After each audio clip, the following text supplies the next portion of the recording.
A blessed good morning, honorable members, and those under the sound of my voice.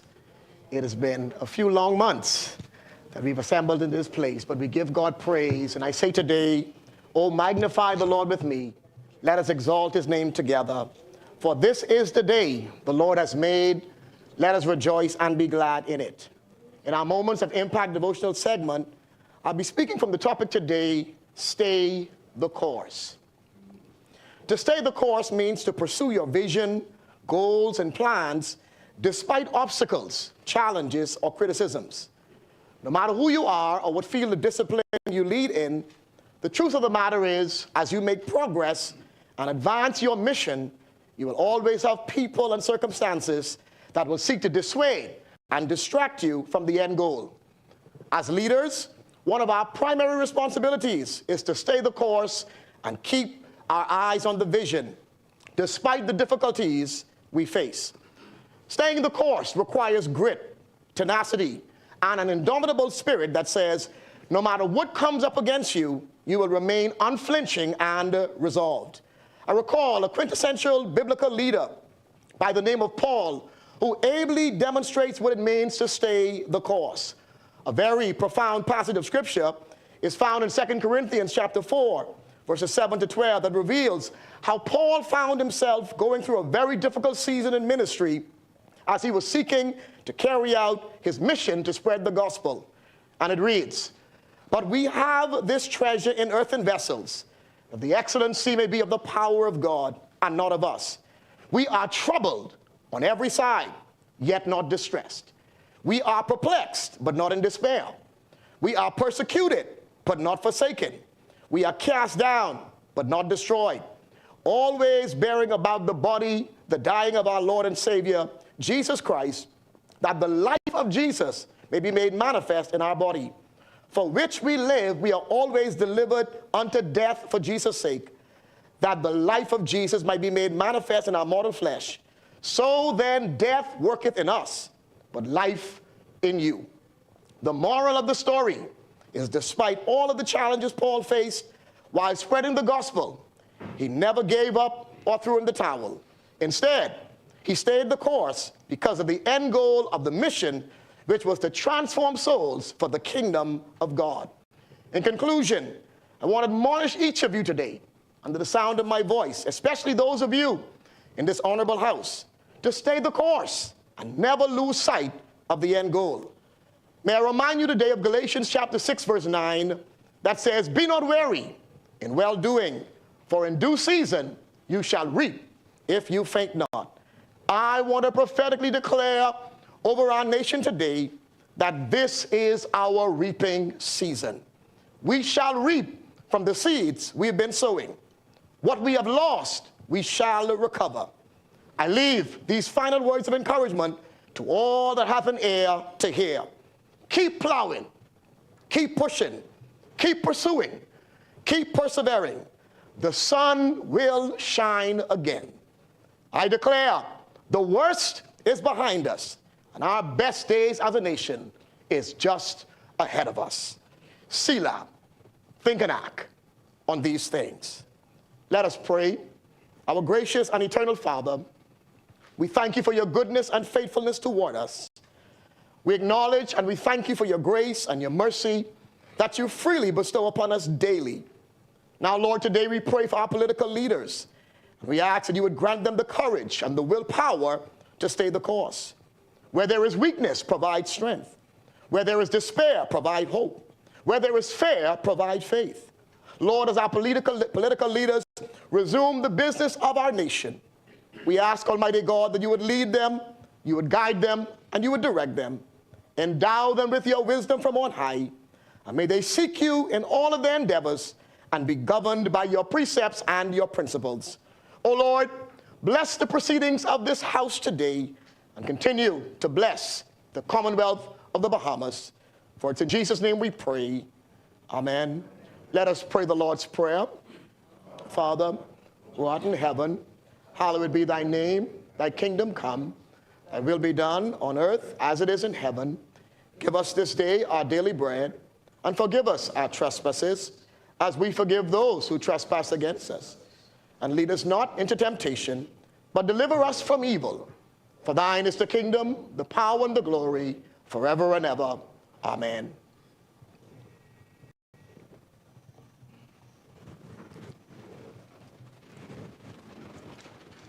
Caleb Davis, Chester Cooper, Fred Mitchell, Glennis Hannah Martin, Alfred Sayers, Dr. Michael Darville, Clay Sweeting, Keith Bell, Wayne Monroe, Vaughn Miller, JoBeth Colby Davis, Ginger Moxley, Mario Boleg, Jomo Campbell, Basil McIntosh, Miles LaRoda, Pia Glover Roll, Lisa Ramming, Zane Light, Dr. Hubert Minnis, Jamal Strawn, John Pinder, Marcus Roll, Leon Lundy, Kirk Cornish, Wade Watson, Leonardo Lightbourne, Leslie Miller Bryce, Leroy Major, Sylvanus Petty, Mikel Bonnaby, Michael Pintard, James Kwesi Thompson, Hiram Lewis, Shannon Dawn Cartwright, Adrian Gibson, Adrian White, Kingsley Smith.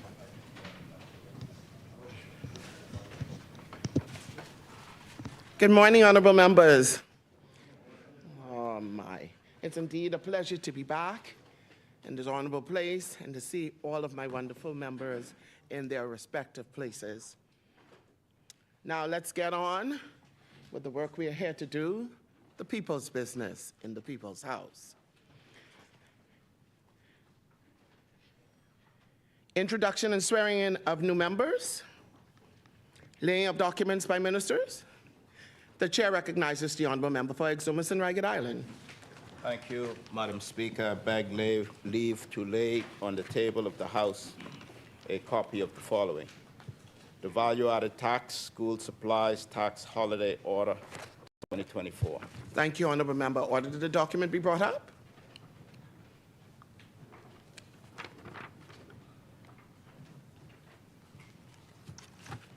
Thank you. Order that the document to lie on the table. For the laying of documents? Yes, Madam Speaker. I now lay the automatic exchange of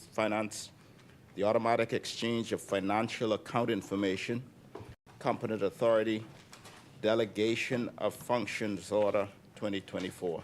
Thank you, honorable member. Order that the document be brought up.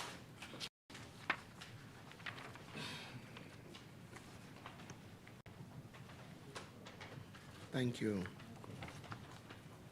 Order the document to lie on the table.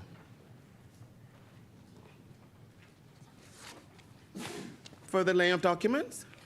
Thank you again, Madam Speaker. I now lay the Public Debt Management Bahamas Registered Stock number 3, 2025, Directions 2024.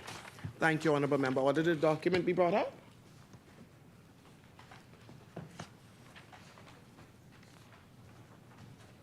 Thank you. Order that the document do lie on the table. Further lay of document, my ministers. The chair recognizes the honorable member for Exumas and Ragged Island. Madam Speaker, I now lay the Public Debt Management Bahamas Registered Stock number 3, 2025, Directions 2024. Thank you, honorable member. Further laying of documents. Order the document be brought up.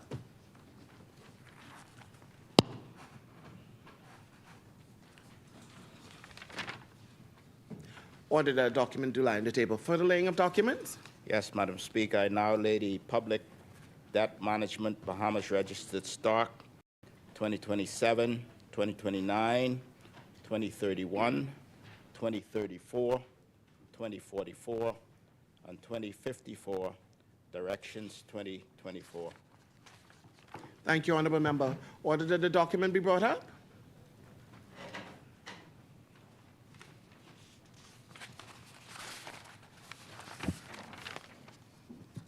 Order the document to lie on the table. Further lay of documents? Yes, Madam Speaker, I now lay the Public Debt Management Bahamas Registered Stock 2027, 2029, 2031, 2034, 2044, and 2054, Directions 2024. Thank you, honorable member. Order that the document be brought up.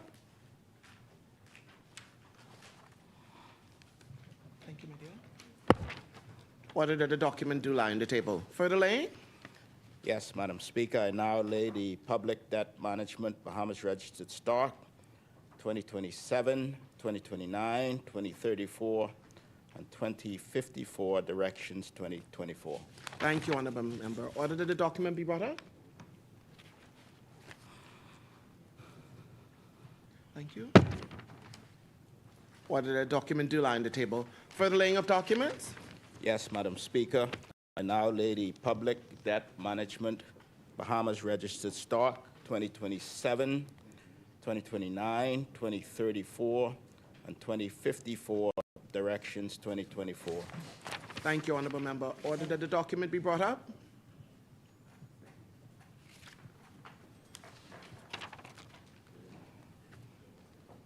Thank you, my dear. Order that the document lie on the table. For the laying of documents? Madam Speaker, I now lay the Public Debt Management Bahamas Registered Stock number 5, 2027, 2029, 2031, 2034, 2044, and 2054, Directions 2024. Thank you, Honourable Member. Order that the document be brought up. Thank you. Order that the document to lie on the table. For the laying of documents? And finally, Madam Speaker, I now lay the Tourism Development Corporation of the Bahamas Act 2023, appointed day notice 2024. Thank you, Honourable Member. Order that the document be brought up. Thank you, my dear. Order that the document do lie on the table. Further laying of documents by ministers? Thank you, Madam Speaker. The chair recognizes the Honourable Member for Golden Gates. Madam Speaker, I beg leave to lay on the table of the House a copy of the following: the Apprenticeship Act 2024, appointed day notice 2024. Thank you, Honourable Member. Order that the document be brought up.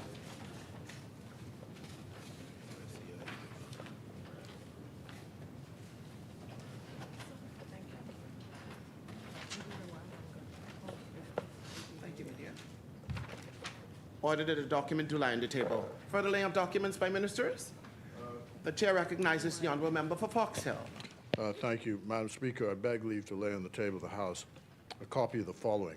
First, the International Organizations, Immunities and Privileges of the International Criminal Police Organization, Interpol, 26th Meeting America's Regional Conference, September 2024, Order 2024. And secondly, the International Development Law Organization Act 2024, appointed day notice 2024. Thank you, Honourable Member. Order that the document be brought up. Thank you. Order the documents do lie on the table. Further laying of documents by ministers? The chair recognizes the Honourable Member for Tall Pines. Thank you so much, Madam Speaker. I beg leave to lay on the table of the House a copy of the following: the Nurses and Midwives Act 2023, appointed date notice 2024. The Mental Health Act 2022, appointed day notice 2024. The Longevity and Regenerative Therapies Act 2024, appointed day notice 2024. The Cannabis Act 2024, appointed day notice 2024. Thank you, Honourable Member. Order that the documents be brought up.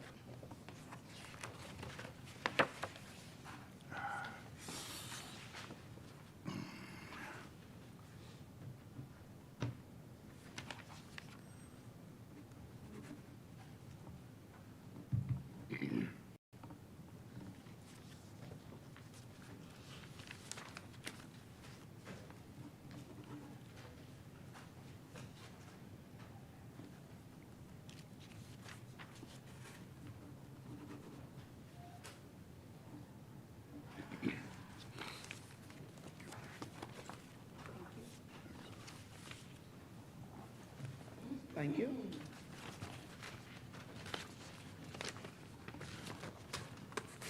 Order that the documents do lie on the table. Further laying of documents by ministers? The chair recognizes the Honourable Member for Central and South Eleuthera. Thank you, Madam Speaker. I beg leave to lay on the table of the House a copy of the following: the Planning and Subdivision, Lightfoot Key Number 3, Subdivision, Condominium Site Number 2, Zoning Order 2024. Thank you, Honourable Member. Order that the document be brought up. Thank you, my dear. Order that the document do lie on the table. Further laying of documents by ministers? The chair recognizes the honorable member for Freetown. Madam Speaker, I beg leave to lay on the table of the House a copy of the following items. Firstly, the rehabilitation of offenders expunging records, Indian Hemp Offences Order 2024. Secondly, the Price Control General Amendment Number 7, Regulations 2024.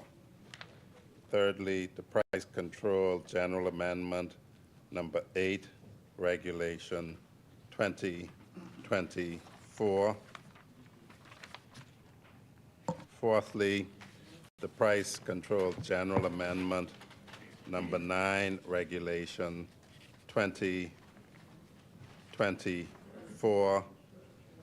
Fifthly, Madam Speaker, the Anti-Gang Act 2024, Appointed Day Notice 2024. Next, the Judges Remuneration and Pension Amendment Act 2023, Appointed Day Notice 2024. Next, Madam Speaker, the Penal Code Amendment Act 2024, Appointed Day Notice 2024. Next, Madam Speaker, the Registrar Beneficial Ownership Amendment Act 2023, Appointed Day Notice 2024. Next, Madam Speaker, the Public Holidays Emancipation Day 2024, Opening of Shops Notice 2024. And lastly, Madam Speaker, the Court of Appeal Annual Year ended 2023. Thank you, honorable member. Order that the documents be brought up.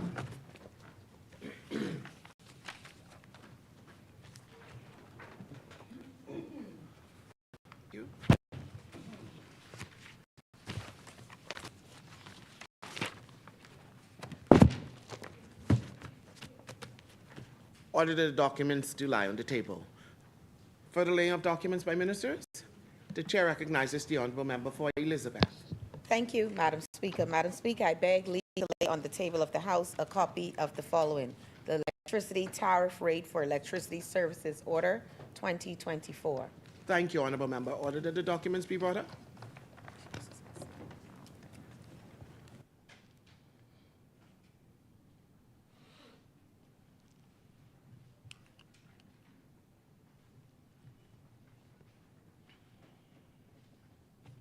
Thank you.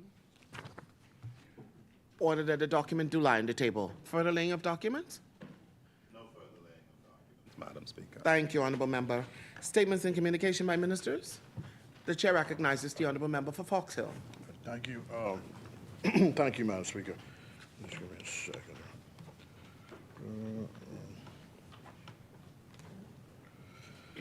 So,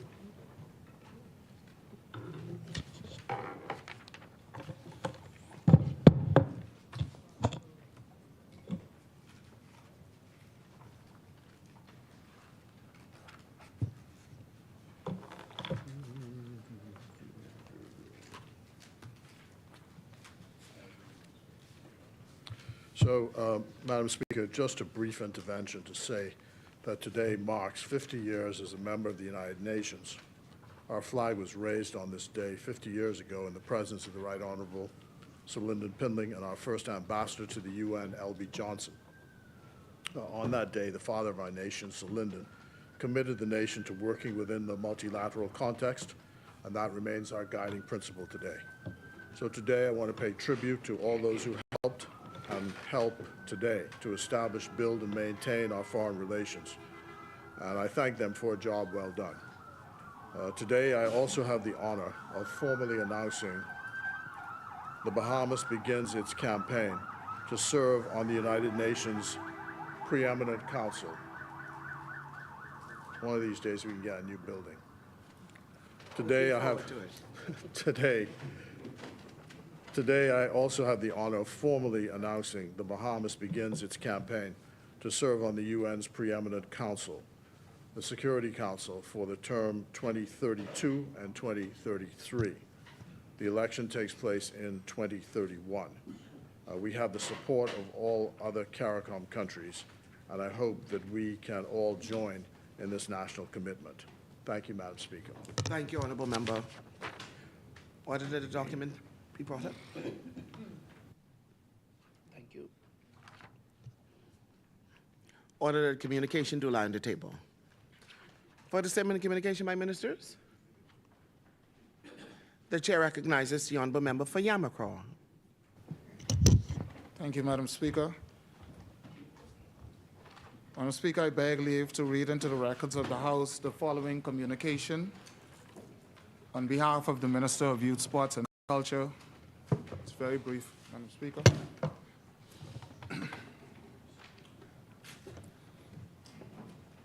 The communication is to the Olympic team by way of the Governor General from King Charles, and it reads, "My wife and I send our most heartfelt congratulations to those who represent the Bahamas or who represented the Bahamas at the 2024 Olympic Games in Paris. In its 20th participation at the Olympic Games, the Bahamas has once again performed proudly on the world stage, and I hope the Bahamian people share my joy in celebrating the athletes' great personal successes. I feel very strongly that sporting achievements are measured in many more ways than by positions on leaderboards and the number of medals won. To compete at the Olympic Games as one of the world's greatest athletes is a remarkable achievement in itself and reflects the many years of dedication, determination, and discipline required to represent one's country at elite levels. The Herculean effort of the entire Bahamian team, both athletes and support staff, has earned the admiration of people from across the world, my own included." Thank you, Madam Speaker. Thank you, honorable member. At some point, would you like to lay that document, honorable member? No. You got it? Okay. Order that the document be brought up.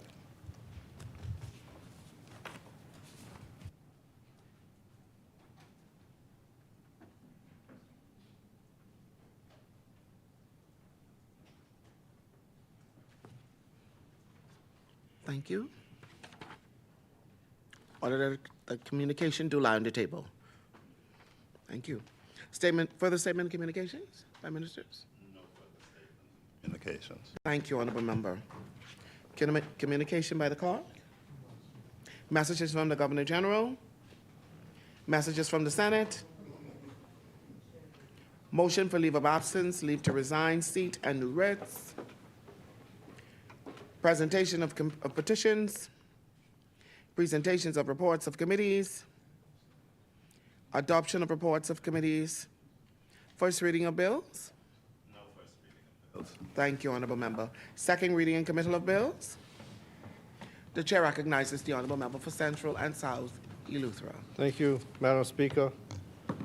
Good to be back after a few weeks. But today I rise in this honorable place, recognizing that I am here to advance the cause of the good people of Central and South Eleuthera, who 3 years ago placed their faith in me to stand here and to represent their needs and goals for the development of the constituency and to secure a better future for their children. I continue, Madam Speaker, to work for and advocate for the best for Central and South Eleuthera and the Commonwealth of the Bahamas. Madam Speaker, there is never a time I stand in this place that I cannot pay tribute to those community builders, family and loved ones that are no longer here with us on this side of heaven. On behalf of my wife, Delia, my son, David, our son, David, and the constituency of Central and South Eleuthera, we offer our prayers and sympathy to the families of the late Winifred Clark of Savannah Sound, Jennifer Thompson and Jimmy McKinney of Webster's Bight, Carl Knowles and Mark Simonet of Rock Sound, Arthur Knowles, Carol Gibson and Ruth Hutchison of Palmetto Point, and Ella Louise Delancey of Governor's Harbor. May their souls rest in peace. Madam Speaker, over the course of these 3 years, Eleuthera has seen an increase in economic growth, the advancement of services to the island, a stark reduction in unemployment, a growth in development and success of small businesses. And to support these advancements, the government recognizes that for decades, Eleuthera and our family islands are in dire need of capital injection to repair, and in some cases completely overhaul our infrastructure to meet the demands of the growing communities. The Davis administration has not shied away from these challenges, but we have taken ownership of these issues, addressed them. We are implementing the necessary measures to provide relief to these issues, and also to invest in the upgrades to improve efficiency and to meet the demands for the growing communities that we are investing in for the advancement of our people. These last 3 years has indeed stretched our resolve. We are actively working to provide the relief and comfort that Eleutherans deserve and need. And we recognize that the progress sometimes takes a little time. And we want to get it right the first time. No patching, no temporary measures to pass on the problems to future generations. We are employing strategies that will resolve the issues with electricity and water generation and distribution. We know and understand that this is a difficult situation. And we are grateful for the patience and the understanding of Eleutherans on the whole as we fix the issues that has plagued our island for decades. Madam Speaker, the good people of Central and South Eleuthera hired me 3 years ago to do a job on their behalf. And I continue to use every avenue at my disposal to ensure that in the most transparent and effective ways, the people who employed me have the opportunity to see that we are indeed working on their behalf. I continue to post our progress on social media, such as Facebook, Instagram, TikTok, and I continue to speak to the issues, challenges, and successes on talk shows and radio. And yes, Madam Speaker, I host biannual town meetings open to the general public to hear firsthand what has happened, what is happening, and what can happen in the future. In the same vein, Madam Speaker, the constituents provide me with their goals for their communities, and together we create the kind of advancement that the people of Central and South Eleuthera require. This, Madam Speaker, is not a one-man show. Over the course of these 3 years, I have been present and accounted for throughout the constituency, and in this place, involved in and participating in initiatives that help to advance the growth of this constituency. I am grateful for this opportunity, and I look forward to continual service to the people of Central and South Eleuthera for the next 2 years and beyond. Madam Speaker, to the bill at hand, I do not intend to be long, but today I rise to second the Bridge Authority Amendment Bill 20, to move it, the Bridge Authority Amendment Bill 2024. This bill represents a significant step toward ensuring that the Bahamas is equipped with a comprehensive and sustainable framework for the management, construction, and maintenance of bridges across our nation. The Bridge Authority, with a little background, a corporate body created by an act of Parliament more than 20 years ago, succeeded the former Paradise Island Bridge Company Limited, which had been established in 1988. Now, when the latter was established, it was specifically tasked with overseeing just 2 bridges. Well, at that time, 1 bridge, the Paradise Island Bridge, of what many Bahamians simply refer to now as the Old Bridge. And just months prior to the commissioning of the new bridge, the Sir Sidney Poitier Bridge in December of '98, the Bridge Authority was established and inherited all the powers of its predecessor. Over the years, the Bridge Authority has proven its value, and now with this amendment, the Bridge Authority will have the capacity to expand its mandate to own, manage, and operate and maintain any bridge throughout the Bahamas. Madam Speaker, with the government's approval, this responsibility can be extended to any bridge deemed essential, ensuring that we do not merely construct, but also maintain our assets with the highest standards. This is critical, given the history of public funds being expended on infrastructure development, that we must implement the necessary follow-up on maintenance. Madam Speaker, let me be very clear. This bill does not and will not impose an automatic toll fee on bridges across the country, and that's with the exception of the Sir Sidney Poitier Bridge that currently has a toll attached to it. There have been concerns raised, but I want to assure the public that this amendment is not about adding financial burdens, but also ensuring that we have the proper framework in place to manage the nation's bridges effectively. It is about ensuring that taxpayer dollars spent on infrastructure are protected, that our bridges remain safe and functional for generations to come. This legislation gives the Bridge Authority to employ creativity and its management of these bridges throughout the country to effectively manage the infrastructure and upkeep these bridges that are essentially the lifelines of some of our communities for generations to come. Madam Speaker, if you drive over the bridge now, you will see a digital display which would add to the current source of income through digital advertising. This is creative, and we can find ways to implement different ideas across the bridges in this country to help maintain the current facilities. Madam Speaker, when we look at existing projects throughout the country, the growth is not regulated to just the growth of New Providence alone. Throughout our islands, there exist many bridges that provide connectivity to goods and services, and most importantly, to people throughout the islands of the Bahamas. The Ministry of Works is already engaged in projects to address bridges across the country. This PLP administration has made it clear that family island development is a top priority. We recognize the unique challenges that our family islands face and the fact that too often investments in infrastructure have not been met with consistent maintenance, leading to deterioration and inefficiency. This bill is designed to address some of those challenges. Now, Madam Speaker, many Bahamians don't know that there are about 40 bridges throughout the Bahamas, 17 of which are considered major structures.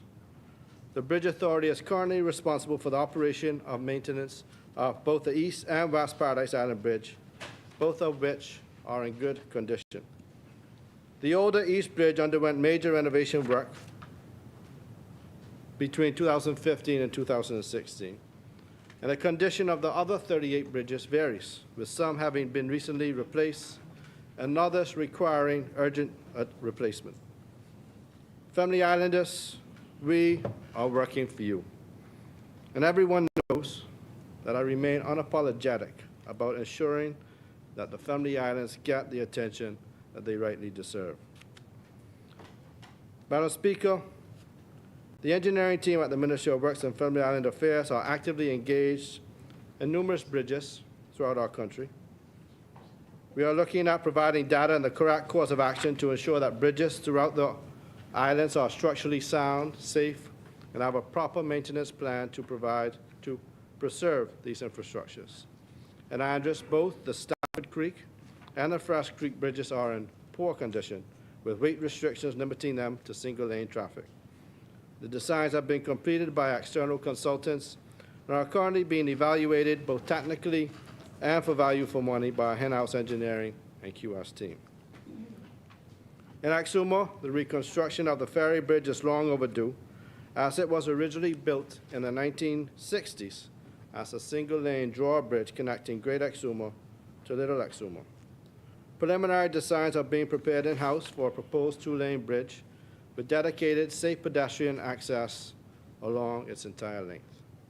To minimize the number of intermediate piers within the water channel, pre-engineered long-span structural steel acro-modular units are proposed for the bridge structure.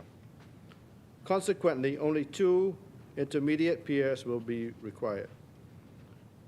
The ministry is in discussions with a key international lender regarding funding with anticipated start date in early 2025.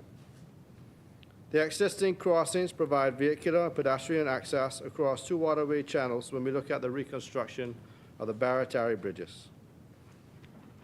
Both bridges are in poor condition, allowing only single-lane traffic, and additionally, restricted flow under the bridges is causing severe erosion of the foundations.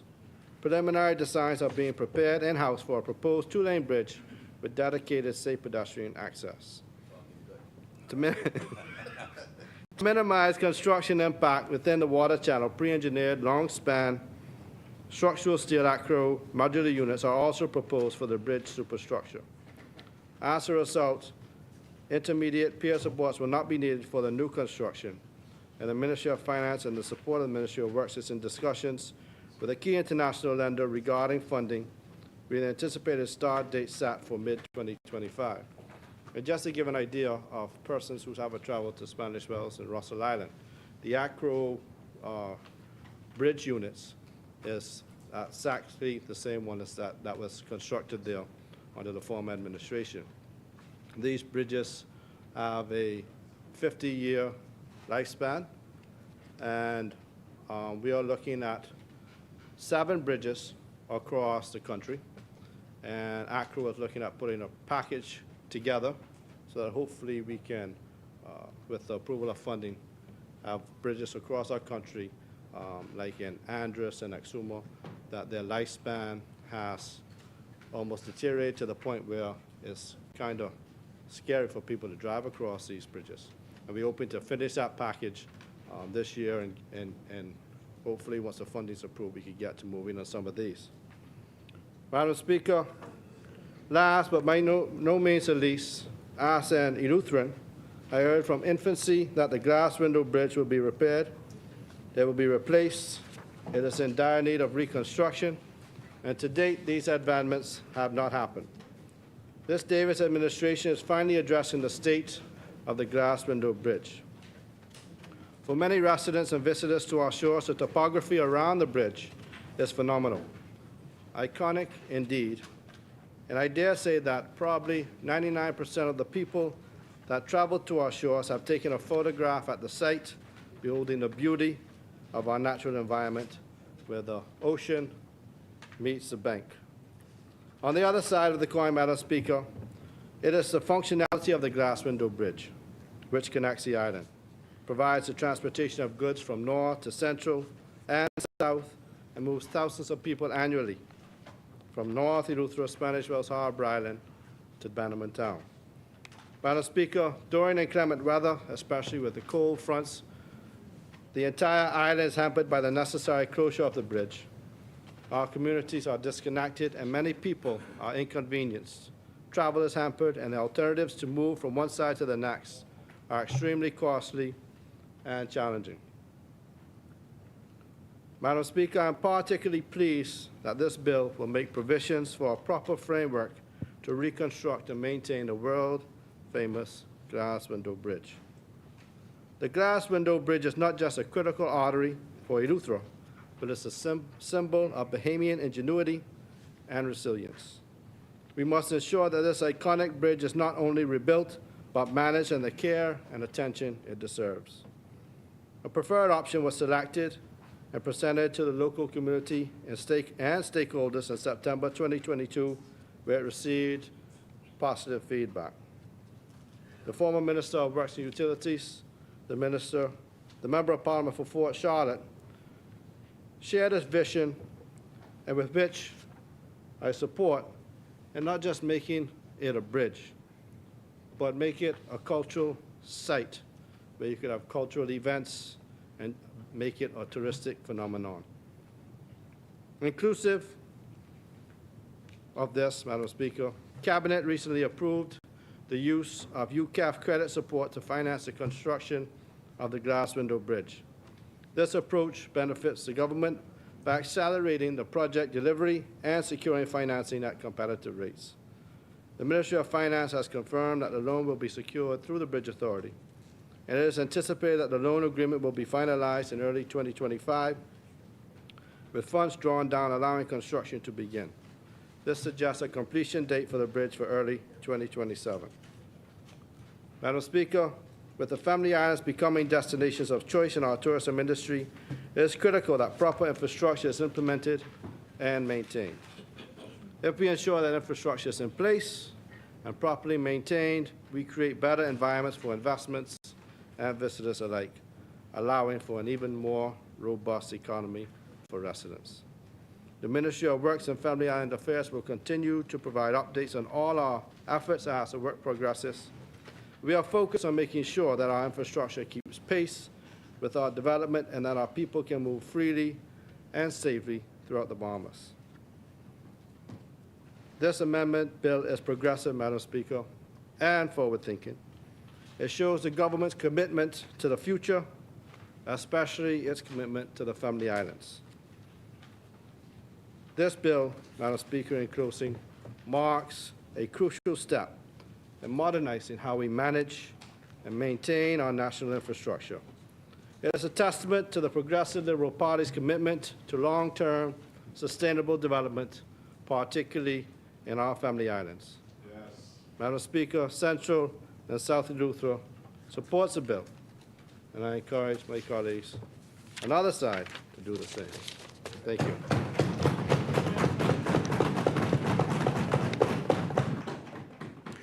Thank you, honorable member. Is there a seconder? The chair recognizes the honorable member for Exumas and Ragged Island.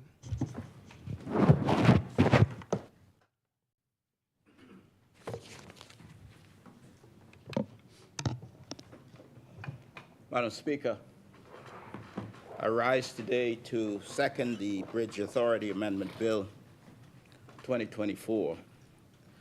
I want to begin, though, by congratulating Prime Minister Davis and all of my colleagues for their steadfast leadership and commitment to progress for the people of the Bahamas over the past 3 years after the Bahamian people reposed their trust in us. I especially want to thank the people of Exumas and Ragged Island for sending me to this place for a second consecutive term 3 years ago. I promised I would work hard and smart on their behalf, and I'm pleased to do it for as long as I am able to, and as long as they elect me to be their champion, Madam Speaker. Today, I won't go into great detail of our accomplishments in Exuma over the past 3 years, but I would invite constituents to access my midterm report on Team Cooper's Facebook page, and you will notice that a lot has been done and a lot more to come. And together, we will continue to build Exuma and Ragged Island as the envy of the Bahamas.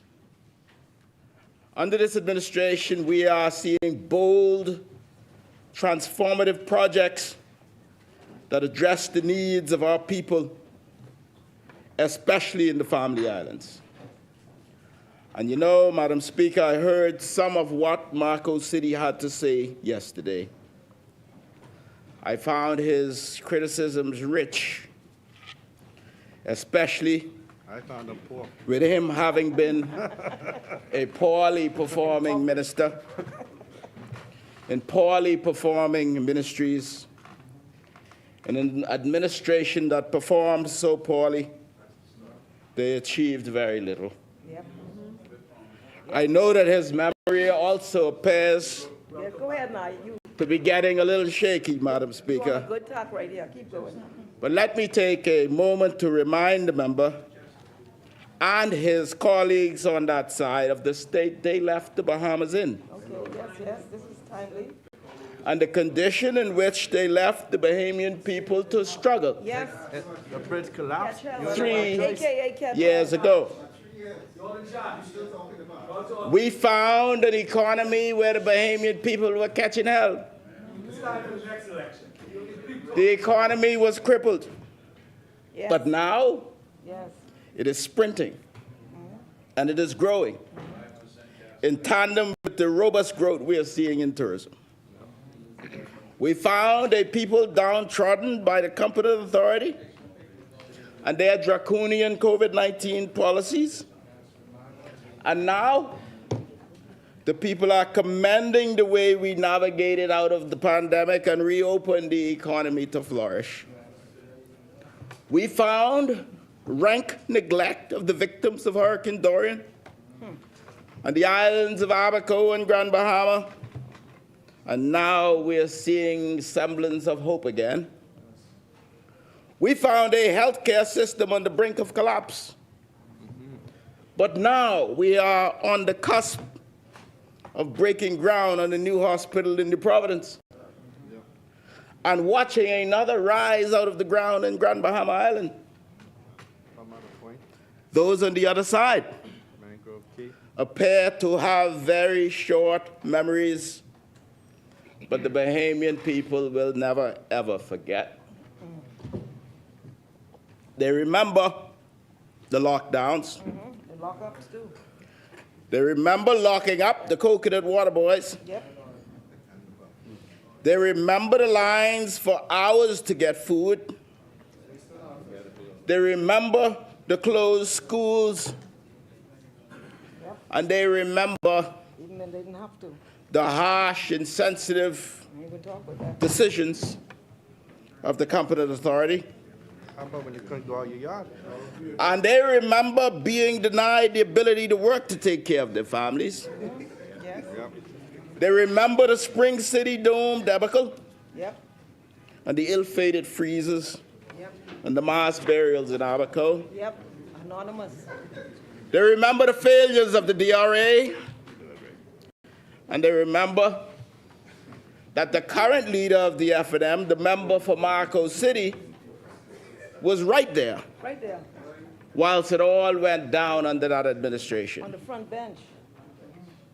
So please, as we celebrate the good work we have done, whilst acknowledging that there is more to do, and whilst acknowledging that we have not been flawless in how we have operated, we do not seek to be lectured to by them about what good governance looks like. And we do not appreciate the efforts to diminish our work that's been supported by the hard-working team of Bahamian professionals, Right. especially coming from members who have served in the worst administration in the history of the Commonwealth of the Bahamas. We're praying for failure. Praying for the nation. Madam Speaker, I want to commend the member for South and Central Eleuthera for his ongoing contributions as the Minister of Works. I can tell you he's doing a fantastic job in Eleuthera as Member of Parliament for South and Central. And the people know that they have a hard-working MP and minister. And I noticed, I couldn't help but notice the member for Marco City in Eleuthera not so long ago handing out bottled water to the residents. I know that Marco City remember that. Gimmick, what you call that? It was another of his performances, Madam Speaker. But let me remind the member that under this administration, unlike the one that he has been a part of, we don't just deal in day trading. We don't just fix for today. We actually plan on how to permanently solve problems. So whilst the member for Marco City is handing out bottled water in Eleuthera, we are laying down water mains.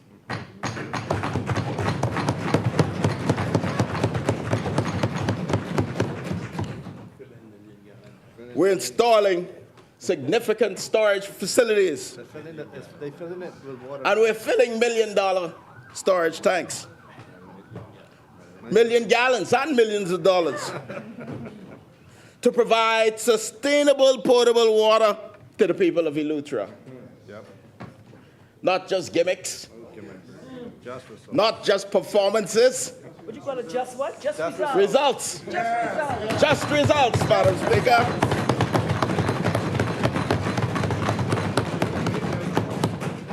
And perhaps by the time that member goes back to North Eleuthera with his second pallet of water, he will see that the new airport we are planning I don't think he coming in. funded by the Saudi loan for development. The agreement he appeared also to have forgotten that he voted for. He will see some progress there.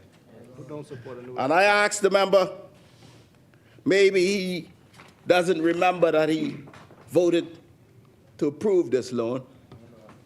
But this government is making real, tangible improvements while others focus on Band-Aid solutions. Frivolous talk and gimmicks, Madam Speaker. Our administration is delivering on its promise Ain't no gimmick over here. to ensure that our family islands have access to essential services like potable water and electricity and infrastructure. We're doing the heavy lifting. And we're not just talking about developments. We're putting plans into action, You working, man. as outlined in our blueprint for Real change. people do real things. Madam Speaker, the Bridge Authority Amendment Bill is a crucial step in modernizing our infrastructure, especially in the family islands. With this amendment, the Bridge Authority will now be able to acquire, construct, manage, and maintain bridges across the Bahamas, as you've heard from the previous speaker. This bill mobilizes and leverages the resources and capacity of the Bridge Authority to benefit Bahamians, not just in Nassau, Paradise Island, but all across our family islands. You know, the Bridge Authority has significant assets in tens of millions of dollars, annual revenues in the region of 10 million a year, a proven track record, and an established management team with great expertise. This bill positions us to leverage these assets more effectively and to draw on the expertise resident at the Bridge Authority.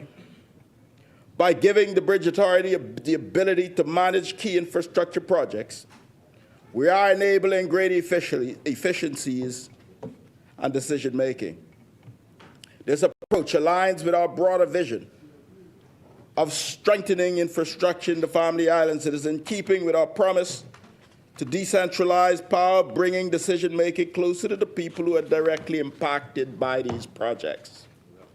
The bill will enable us to develop vital infrastructure that connects our people, drives economic growth, and create opportunities.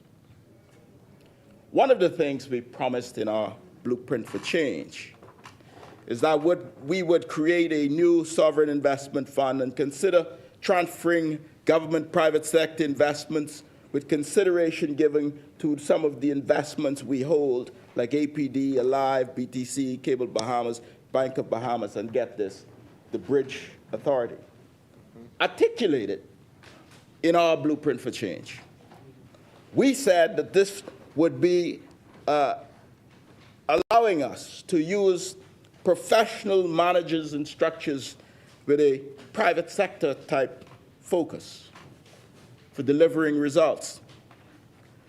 This structure that we are seeing proposed today by the Honorable Minister for Works will allow the government to creatively and systematically leverage these holdings to allow them to work for the Bahamian people.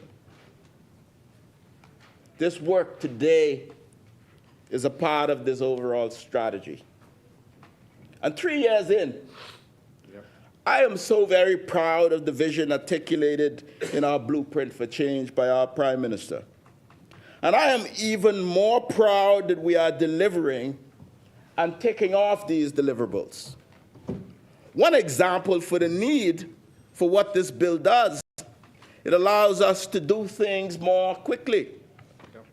It allows us to drive progress more efficiently.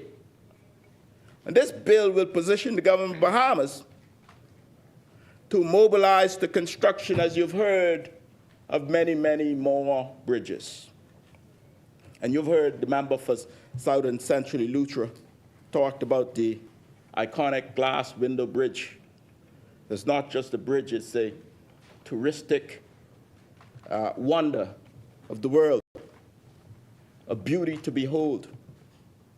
And This member from South and Central Eleuthera is going to ensure that during this term that we begin the process once and for all of revitalizing, rebuilding this iconic structure for the benefit of the people of Eleuthera. And then it gave me great pleasure to hear of the great works that he's doing in Exuma.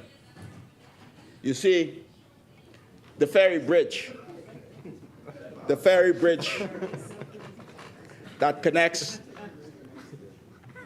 Little Exuma to Great Exuma was the pathway for people who lived in obscure settlements like Forbes Hill to be able to go to school, get a good education.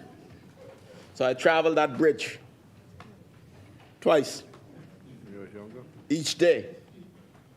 And I'm happy to hear that as a result of this amendment in the Bridge Authority bill, we are going to be able to get the resources needed to rebuild this important bridge that's been here since the 1960s and is in much need of repair. So it gave me great delight to hear that this is on the calendar of the minister for early 2025. And likewise, the Baratari Bridge is on the calendar for mid-2025. I thought that bear repeating, Madam Speaker. You see, bridges are economic lifelines. They connect communities, they reduce transportation costs, and they stimulate economic growth by making it easier for people and goods to move across our islands. When we build and maintain bridges, we are enabling businesses to grow, farmers to transport their goods, and tourists to explore far-flung settlements of our islands. The same applies, Madam Speaker, to the Staniel Key Bridge, where the work is now starting. And I was delighted yesterday to see photos of the supplies, the building supplies and materials arriving at Staniel Key, thanks to the Ministry of Works. The Bridge Authority will play a crucial role in managing many more bridges, critical infrastructure across these islands, and maintaining them to withstand the challenges of climate change, and maintaining them to the highest standards in line with international best practice. These are the kinds of investments, Madam Speaker, that will continue to pay dividends for generations of Bahamians to come. Our family islands, under our leadership, are experiencing a renaissance in development, not just with bridges, but for infrastructure, in their economies. And this doesn't surprise me, given that our Prime Minister, our Deputy Prime Minister, and our Minister for Works are family island men who understand the needs and the struggles of family islands. But we're only 3 years in. We have more work to do, and we will continue to fight for our family islands. We're building bridges, we're building airports, we're building better water and energy infrastructure, we're building schools, we're building hospitals, and we're building a better future for all Bahamians. This administration is not waiting for others to tell us what is possible.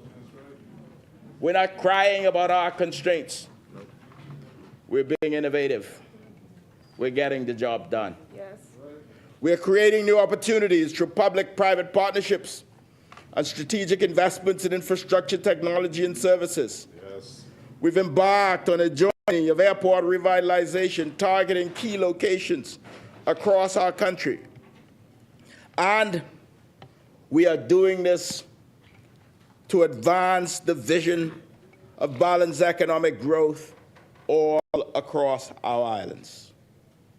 So as we move forward, I want to remind this honorable House that we are only 3 years in. And we acknowledge that we have 2 more years of work to do. And our commitment to the people of Exuma and Eleuthera and Andros, Bimini, and all of the other islands of the Bahamas, including Abaco, that commitment is resolute. The Bridge Authority Bill is only one part of the broader agenda, but it is a vital part. Without the ability to properly manage, maintain, and build new bridges, we limit our potential for growth and connectivity. This bill, along with the infrastructure improvements we are making today, will have long-lasting effects, allowing Bahamians in the Family Islands to fully participate in the economic growth that we are driving, as I've said before. And our focus on infrastructure is about giving all Bahamians an opportunity to succeed, regardless of where they live. This is a critical piece of legislation that will help us move forward with the infrastructural development that our Family Island so desperately needs. This bill is about progress, Madam Speaker.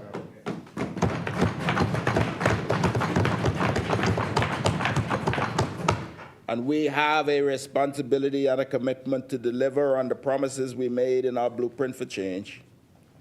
And I am confident that under the leadership of Prime Minister Davis, we will continue to do just that.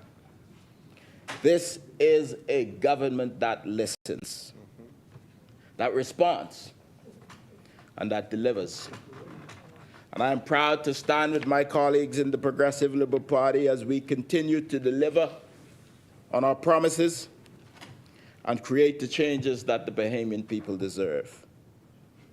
We will not let the naysayers deter us from continuing to build this country. And over the next 2 years, we will see even more remarkable progress for the Bahamian people, with God's help. And may the good Lord continue to bless the people of Exumas and Ragged Island, and may he bless the Commonwealth of the Bahamas.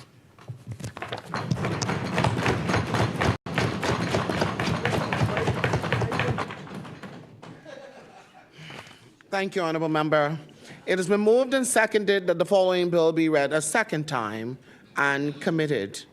A bill for an act to amend the Bridge Authority Act. As many?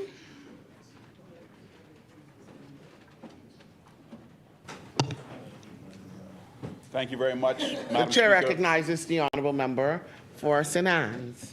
Thank you very much, Madam Speaker. It took the member for South Eleuthera 4 minutes to get to the actual bill. We should be debating the bill right away. It took the member for Exuma and Ragged Island 10 minutes to get to the bill. We should be debating the bill right away. The member for Exuma and Ragged Island made reference to the member for Eleuthera at least 7 times. I don't know what happened to the rest of his colleagues, but I guess cabinet can be very difficult when these two are there because one is scratching the other's back while the other one is scratching the next one's back. Mr. Deputy Speaker, they're in the House of Assembly today. Madam Speaker, they're in the House of Assembly today to talk about the Bridge Authority. The Bridge Authority is an authority that came into effect in 1998 under the Free National Movement. That's another great institution created by the Free National Movement. We heard a lot of backstory about a company being in place in 1988. That's an effort to paint the Bridge Authority into the timeline of the Progressive Liberal Party, Madam Speaker, and the people aren't buying it, just as the same way they claim that they created NIB, they created the Defense Force, when really there were entities in place under prior to independence for those. So if they want to claim NIB, if they want to claim the Defense Force, the FNM is going to claim the Bridge Authority, Madam Speaker. And what they're being shy about is, while they're talking about bridges in Barry Tari and South Eleuthera talked about the Russell Island Bridge. You have, in fact, an acknowledgement by this great former Prime Minister, Dr. Hubert Minnis, who put that bridge in Russell Island. The PLP let that rusted bridge get so dilapidated in all of their administrations, they didn't even check for North Eleuthera for Russell Island. They weren't even checking for Cat Island, they weren't checking for Eleuthera, they weren't checking for Exuma, Madam Speaker, until the last F&M administration came in and started doing major infrastructure work in these family islands. First asphalt paving plant, mobile asphalt paving plant appeared in Exuma under the Free National Movement, Madam Deputy Speaker. Now they're talking about bridges, they're talking about being invested in infrastructure in this country. This is downtown, Nassau, downtown, right now, today. You know what the catastrophe is here that they can't handle? The catastrophe here that they can't handle is called high tide. Okay, high tide. High tide got the street flooded in Nassau, Bahamas, and they're here talking about what they're going to do for Barry Terry, what they're going to do for the glass window bridge. You know, like the bridge itself is a beautiful thing. The deep dark ocean on one side of the area of North Eleuthera that is known as the glass window bridge, and then the shallow, beautiful aquamarine water on the other side. That's the wonder of the world, Madam Speaker. The only wonder of the world, Madam Speaker, that this PLP administration is bringing is the Bahamian people are wondering if they all talk and no action. Because so far to date, Madam Speaker, they've been all talk and no action. The member for Exuma and Ragged Island attempted to say that the leader of the F&M voted in support of this Saudi funding for $70 million or $30 million, which is going to allow the airport project in Eleuthera to go ahead. The fact is that the member for Exuma and Ragged Island only brought it to this House for a vote to be laid on it after continued pressure from the leader of the F&M, Michael Clifton Pintard, from continuous denials and avoidance by the Deputy Prime Minister and the Prime Minister. Michael C. Pintard pointed out that this is a loan that can only be entered into by the Prime Minister. You can't get in the way of PLP excitement. If the Deputy Prime Minister can go to the Middle East and sign big deals with sheiks and Arabs, that is the greatest thing, that is the greatest accomplishment, that is the greatest excitement of this New Day administration. It doesn't matter, Madam Speaker, that they did it the wrong way around. It doesn't matter, Madam Speaker, that they did it without legal authority. But we know that they did because they came back into this House to have it passed by Parliament, and only then did it become a legal action. And that is, Madam Speaker, the type of action that the Free National Movement will always adhere to, legal actions. That's why we got back in support of it when it came the proper way, and that can't be denied. Now, Madam Speaker, I let the leader of government business, the honourable member for Freetown, know that I was going to try to keep my contribution to 10 minutes. It's important, Madam Speaker, that I bring first attention to the fact that we now have a Parliamentary Service Commission, which means that Parliament, the legislative branch of government, is independent of the executive branch. Yet when you look at the rules of procedure for this Honourable House of Assembly, you still have an order of procedure which allows ministers to give statements before we get into the people's business, the legislative business, which is the debates. Madam Speaker, I think that there needs to be change to the rules of procedure of this House so that those cabinet ministers that want to stand up and grandstand and pat themselves on the back, they can do that not only after the debate, Madam Speaker, but they can do that after member statements. And they shouldn't be allowed, Madam Speaker, as cabinet ministers, the executive branch, to come into our House, Madam Speaker, the legislative House, and speak for any length of period of time when members of Parliament and giving their member statements are restricted to 3 minutes. That needs to change, Madam Speaker, and I fully support any other member of this Honourable House of Assembly that's willing and prepared to do that. Now, Madam Speaker, I'm going to bring the people's attention to this bill which we have before us. And, Madam Speaker, I looked at the proposed amendment. I looked at the notes that I had made. There is an amendment that needs to be made to the proposed amendment itself, Madam Speaker, at section 2, E, what is an amendment to the main act being section 4. They're intending to introduce a new subsection D and E, but at the end of subsection 4E, which is under section 2 of the amendment, they have a comma at the end of the last subsection that needs to be changed to be a full stop, Madam Speaker. Even my son in elementary school can tell you that you end with a full stop, Madam Speaker. That's a minor change. I pointed out things like this before.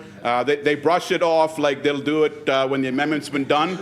But, Madam Speaker, I think that when the legislative branch is being asked,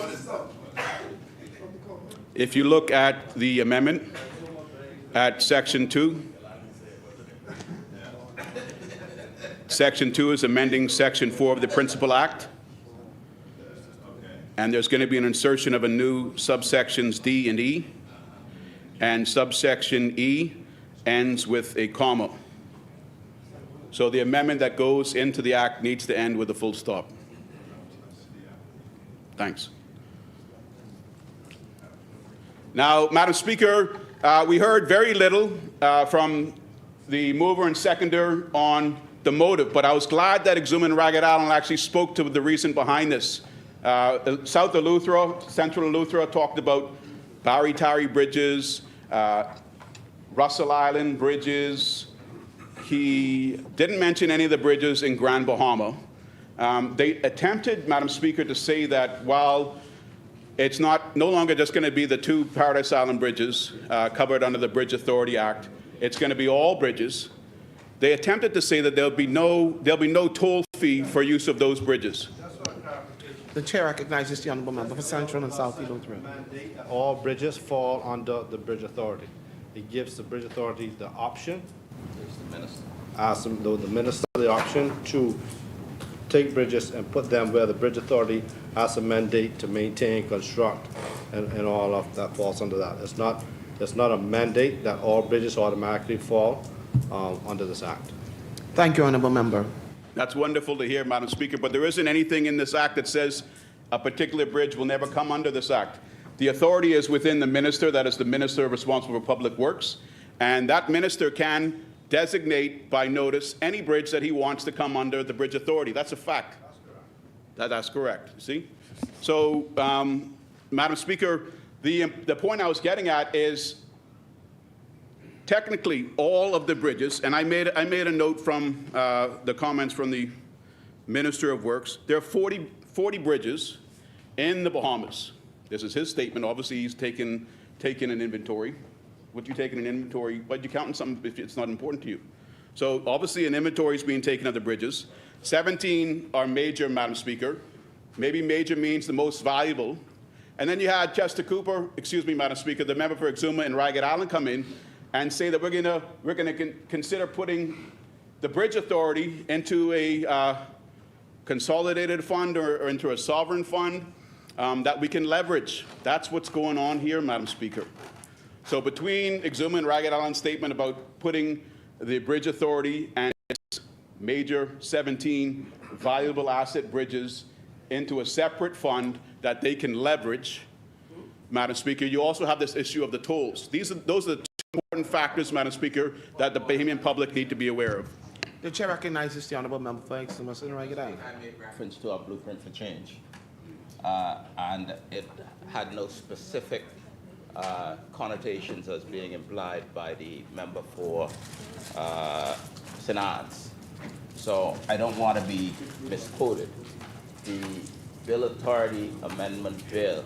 Bridge Authority. The Bridge Authority. The Bridge Authority Amendment Bill makes specific provisions, firstly, for any bridge designated by the minister to be transferred to the Bridge Authority. That's what we're doing here today. Mm-hmm.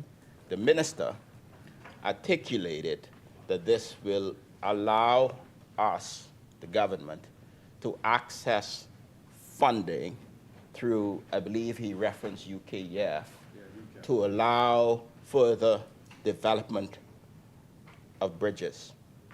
My analogy to our blueprint for change was to demonstrate that we are being innovative and we are applying similar principles as we committed to do in the blueprint for change. I just want to be very clear in the event that the member misunderstood and is not intentionally trying to be mischievous. Thank you, honorable member.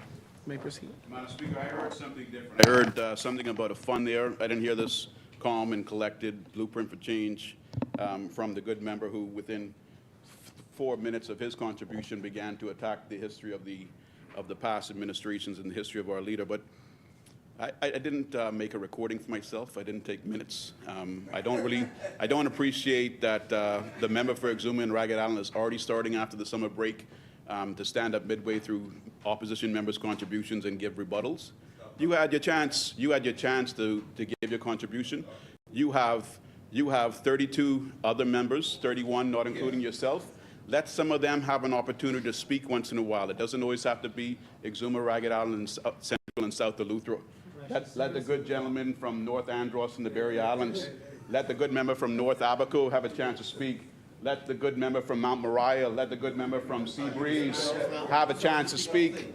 Mr. Deputy Prime Minister, this is the House of the Legislature. This is not the House of the Executive. Every single person here has been given the vote by their constituents to allow them to be here, and they should all be given a free opportunity to speak. We don't need to hear you rebutting.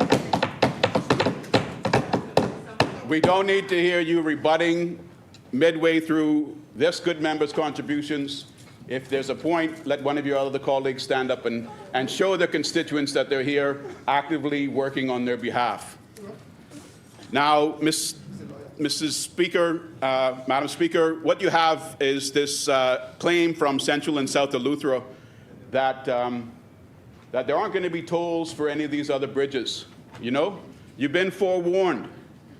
The second a PLP tells you that they're not going to do something, they're basically letting you know that this could be done. Now, if that's not true, show me the section in the amendment which says we will never levy a toll on these other bridges added to the Bridge Authority by the notice from the minister. There is an amendment there. So the act itself, which right now deals with the 2 Paradise Island bridges, and we're okay taxing the people that can live on Paradise Island, taxing the people that want to venture over to Atlantis.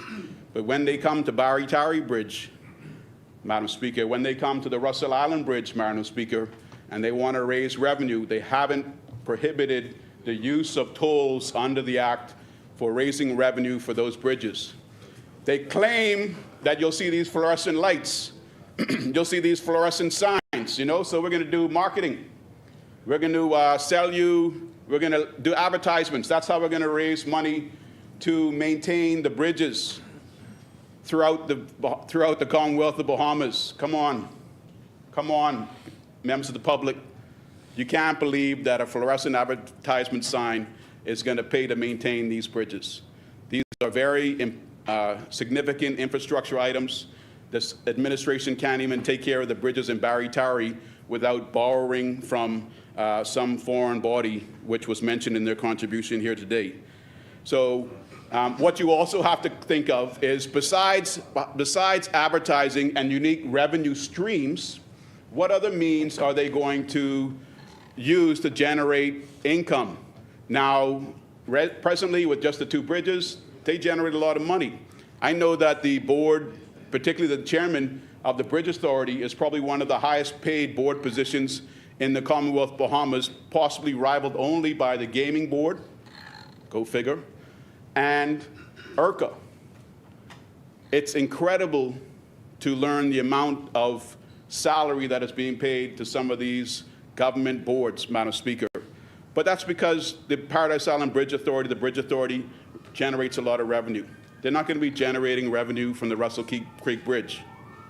They're not going to be generating revenue from the Barry Tarry bridges, Madam Speaker.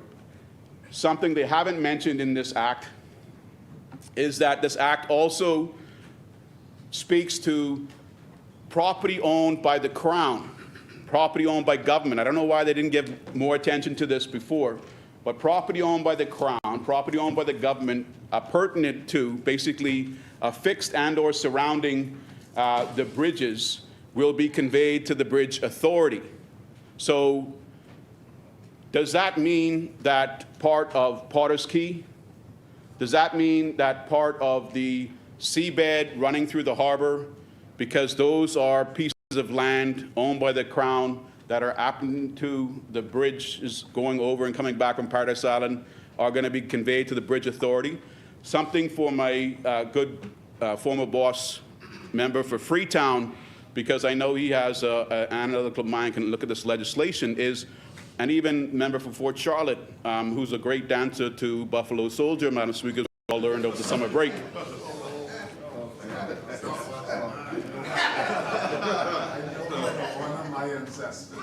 Yeah. So what they, you know, I don't throw alley-oops, Madam Speaker, and not expect the person to slam him down, Madam Speaker. That's the kind of generous member of Parliament I am. I'm an equal opportunist because I get the assist. Is my point, Madam Speaker. But if Freetown and Fort Charlotte could look at the legislation, the way the legislation is now is that by the amendment which creates a new Section 5A in the Bridge Authority Act, it's under the amendment bill that we're debating here today under Section 3. This relates to the vesting or transfer of property to the Bridge Authority. And it says, by 5A, all interests acquired by or held by the government of the Bahamas in any property pertinent to and necessary for the construction and use of any bridge specified in paragraphs D and E of Section 4 shall vest in and be held by the Bridge Authority or be transferred by the government of the Bahamas to the Bridge Authority for the construction and use thereof. The issue I'm asking both Freetown and Fort Charlotte to look at is it the intention that this vesting and transfer of property is only to relate to the bridges specified by the minister in an order in the Gazette, meaning all future bridges, and therefore not including the 2 existing Paradise Island bridges? Because if it's the intention that all bridges should have this vesting ability, then I think that there needs to be an amendment here so that it's not specified only to D and E, and that it's specified to all bridges, either currently under the Bridge Authority Act, being the 2 Paradise Island bridges, and then any other future one the minister, by order in the Gazette, adds to the Bridge Authority's control. So that's an important amendment, you know? So, okay, so it specifically doesn't apply to the Paradise Island bridges, which is my point. My question, however, was, is that your intention? Is it your intention that no land will be vested in the Bridge Authority for the Paradise Island bridges that are appurtenant to those bridges? The chair recognizes the honourable member The for whole Freetown. purpose of the amendment is to vest property that is necessary for the construction and use of the bridge. All property that was necessary for the construction and use of the Paradise Island bridges already vested. And so it's only an issue now going forward. Okay, so it's only an issue now for the bridges going forward, which Madam Speaker means that there's no land surrounding the Paradise Island bridges that is going to be added to what the Bridge Authority currently has. So what's in the Bridge Authority's control now is going to remain all that there is. There isn't, for instance, any surrounding land on the New Providence side or on the Paradise Island side that's going to be added to the Bridge Authority, and then for economic reasons to generate more money beyond these fluorescent sign advertising, allow that land to be leased as a marina. Someone develop the marina, and then the Bridge Authority receives income on a regular basis to assist with revenue generation. I'm glad that that's been made clear here, and I hope to never hear something to the contrary down the road, because the government's job isn't just to show how MP for St. Anne's is incorrect, Madam Speaker, but it's to stand by what they say in this honourable House. Madam Speaker, there are a lot of concerns that I've raised here today. I think that the public needs to be made aware that this government has not amended the Bridge Authority legislation to prevent tolls on additional bridges. So They're not, even though they're trying to tell you in the House they're not going to do it, they're not protecting you in any way until they make an amendment. So you can continue to wonder if and when you're going to be charged the toll fare, Madam Speaker, for the bridges in your community and the use thereof, and potentially if you don't pay, they may restrict your access, Madam Speaker. Madam Speaker, with those comments and contributions to matters here today, I'm just going to conclude with the fact that it's all not sunshine and roses with this present PLP government. They celebrated the 3rd anniversary in administration just earlier over the recent week on the 16th, and it was that day that a terrible loss of a historic site, the former Reinhard Hotel. You can always count them. I think I said Bologna in here one day, Madam Speaker, and the whole chorus, the whole church stood up and said, "No, he said Bologna. That's baloney." I know what baloney is, my brothers and sisters.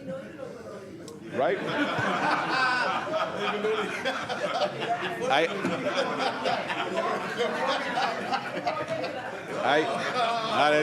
You see? That's the good member for Engliston just tried to pull a sibling move on me, and you know, she came back at me and then she said no back shots, so no talk back. No talk back, you know? Like I said it, I got you, now don't come back at me. Now, I mean, she said she made a comment about baloney, Madam Speaker, and I know all about it because, you know, if I was to say I look at it in this honorable House every day, but that's not true. You got good members over there trying to do their best, but the fact is, 3 years on the anniversary, a historic site, that hotel, which was the headquarters for the PLP in the 1967 victory, came crumbling down.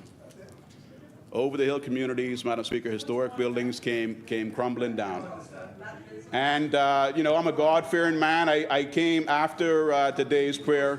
I'm not sure if our chaplain made mention of the fact that an act of God should be seen of good, should be taken for the sign that it is, but that original PLP headquarters came crumbling down on the 3rd anniversary, Madam Speaker, and for me, that's a sign from God, and I think for many of the people, the public, that's a sign from God.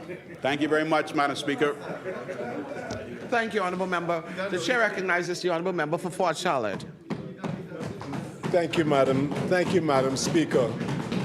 Madam Speaker, I wish just for the record to note that the Reinhard Hotel was built at a time when it was very difficult for black Bahamians by one of the distinguished members of the Grantstown community, C.R. Walker, who represented the cries of over the hill to the colonial government.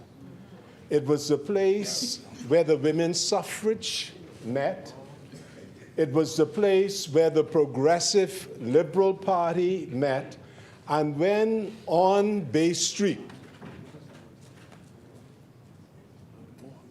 African American and non-European visitors to this country could not and were not allowed accommodations in the British Colonial Hotel and other lodging places, that was one of the places over the hill. Yes. And, you know, when you read the book by Sir Randall, and who's The Faith That Moved the Mountain, and he talks about after the Burma Road riots, it was this same C.R. Walker, Dr. Walker, who went up to Government House and spoke about the plight of the African Bahamians in the Bahamas and the awful conditions. And therefore, it is a sad day for us, for us who are the progeny Yes, that's of those people who Dr. Walker fought for to see the collapse of the hotel. yes. But we remember him very fondly as a freedom fighter Remember the struggle. in the Bahamas and the struggle for majority rule. That's right. Thank you, Honorable Member. Chair recognizes the Honorable Member for St. Anne's. Madam Speaker, with such a distinct history, you would think that of any building in the Bahamas, that building, Madam Speaker, would have been protected for its historic value. It was under this administration, Madam Speaker, that it crumbled to the ground. Thank you, Honorable Member. Asmini. The chair recognizes the Honorable Member for East Grand Bahama.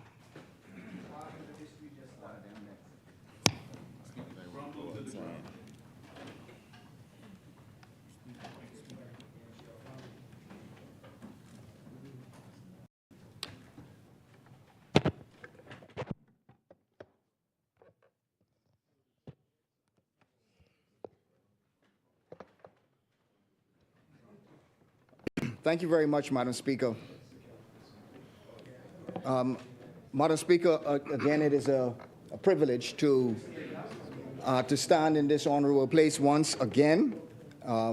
It felt like it was a very, very long break, but we are privileged to be back in here, continuing to do the people's business. Also,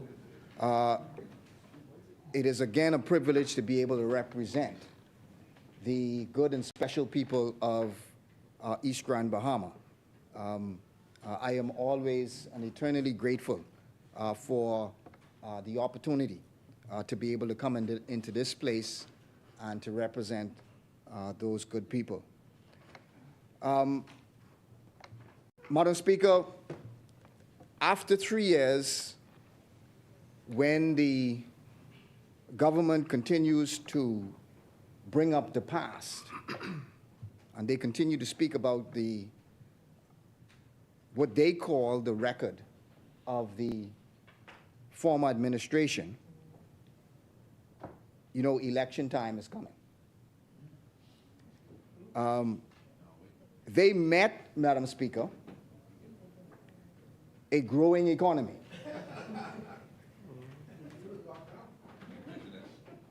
And what they do not speak about, you know, they want to talk about our past, but I want to talk about their present. And their present is about them increasing the cost of living for Bahamians. And that really is the bottom line, Madam Speaker, for the ordinary, everyday Bahamian, is that there are more expenses that this government has placed on the ordinary Bahamian. That is their record. Absolutely. So they've increased the cost of business license fees in the Bahamas. They've increased the cost of customs fees in the Bahamas. Customs fees. Customs fees. You've increased national insurance. You've increased boat license fees. You've increased passenger taxes. You've increased the cost of electricity. You've increased VAT on bread basket items. You've increased VAT on medication.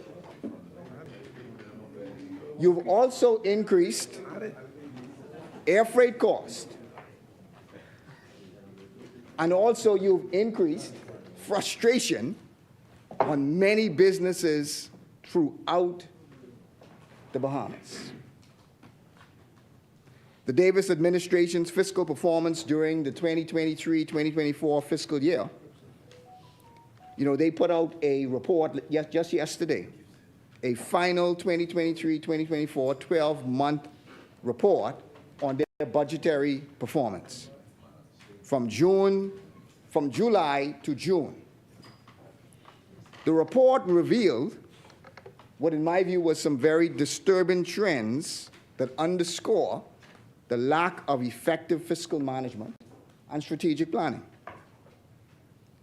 You've reduced spending on health, reduced spending on education, but the PLP has once again overspent your travel budget.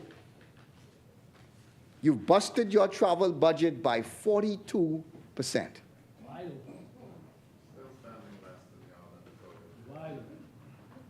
Madam Speaker, the government also seems resigned to this minimum growth level. They seem resigned to this minimum growth level. From 14% in 2021 and now to 1.1% in 2024. We in the F&M, we are convinced that the Bahamas has the capacity for sustained 3+% economic growth. Indeed, the country needs to target this level of economic growth to accommodate the school graduates and to achieve the higher wages and improved standards of living. And that's why it seems as though the Bahamian public are not feeling what you are saying. They are not feeling the good times that you are selling. It is because your economic growth moved from 14% in 2021 back down to 1.1% in 2024. While I fully also acknowledge, Madam Speaker, today I stand to make my contribution to this proposed amendment to the Bridge Authority Bill 2024. While I fully acknowledge the importance of maintaining and improving our national infrastructure, this is an important goal. It is something that we all should be working towards. The Bridge Authority Bill aims to address various issues related to management and operation of our national bridges. What it does, as far as the government has said and what the bill says, is that it adds or has the ability to add properties and bridges to the Bridge Authority. The bill, from my point of view, raises, though, a number of questions. Which properties are anticipated going into the Bridge Authority? I think the member for Central and South Eleuthera, as far as I can recall, only made mention of the bridge in Eleuthera being as their intention on putting that in under the Bridge Authority. Well, is that the only one that you intend on putting in the Bridge Authority? What other bridges do you intend on owning under this Bridge Authority? What other bridges do you intend on constructing under the Bridge Authority? What other bridges do you intend on operating under the Bridge Authority? Do you also anticipate bridges on other islands outside of Eleuthera? There are bridges in Andros. There are bridges in Exuma, bridges in Abaco. Will these bridges also be placed under the Bridge Authority?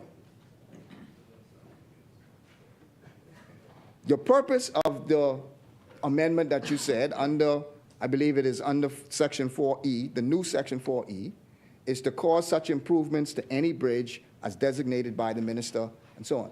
So again, what makes a bridge special, and why would the bridge go under the Bridge Authority, and for what purpose would you put a particular bridge under the Bridge Authority? We need to understand your reasoning behind why it is that you will move a bridge from where it is and put it under the Bridge Authority. The central question is, because again, management, as I understand it, is still done by the Ministry of Works. Management also, in terms of maintenance, is still done by the Ministry of Works.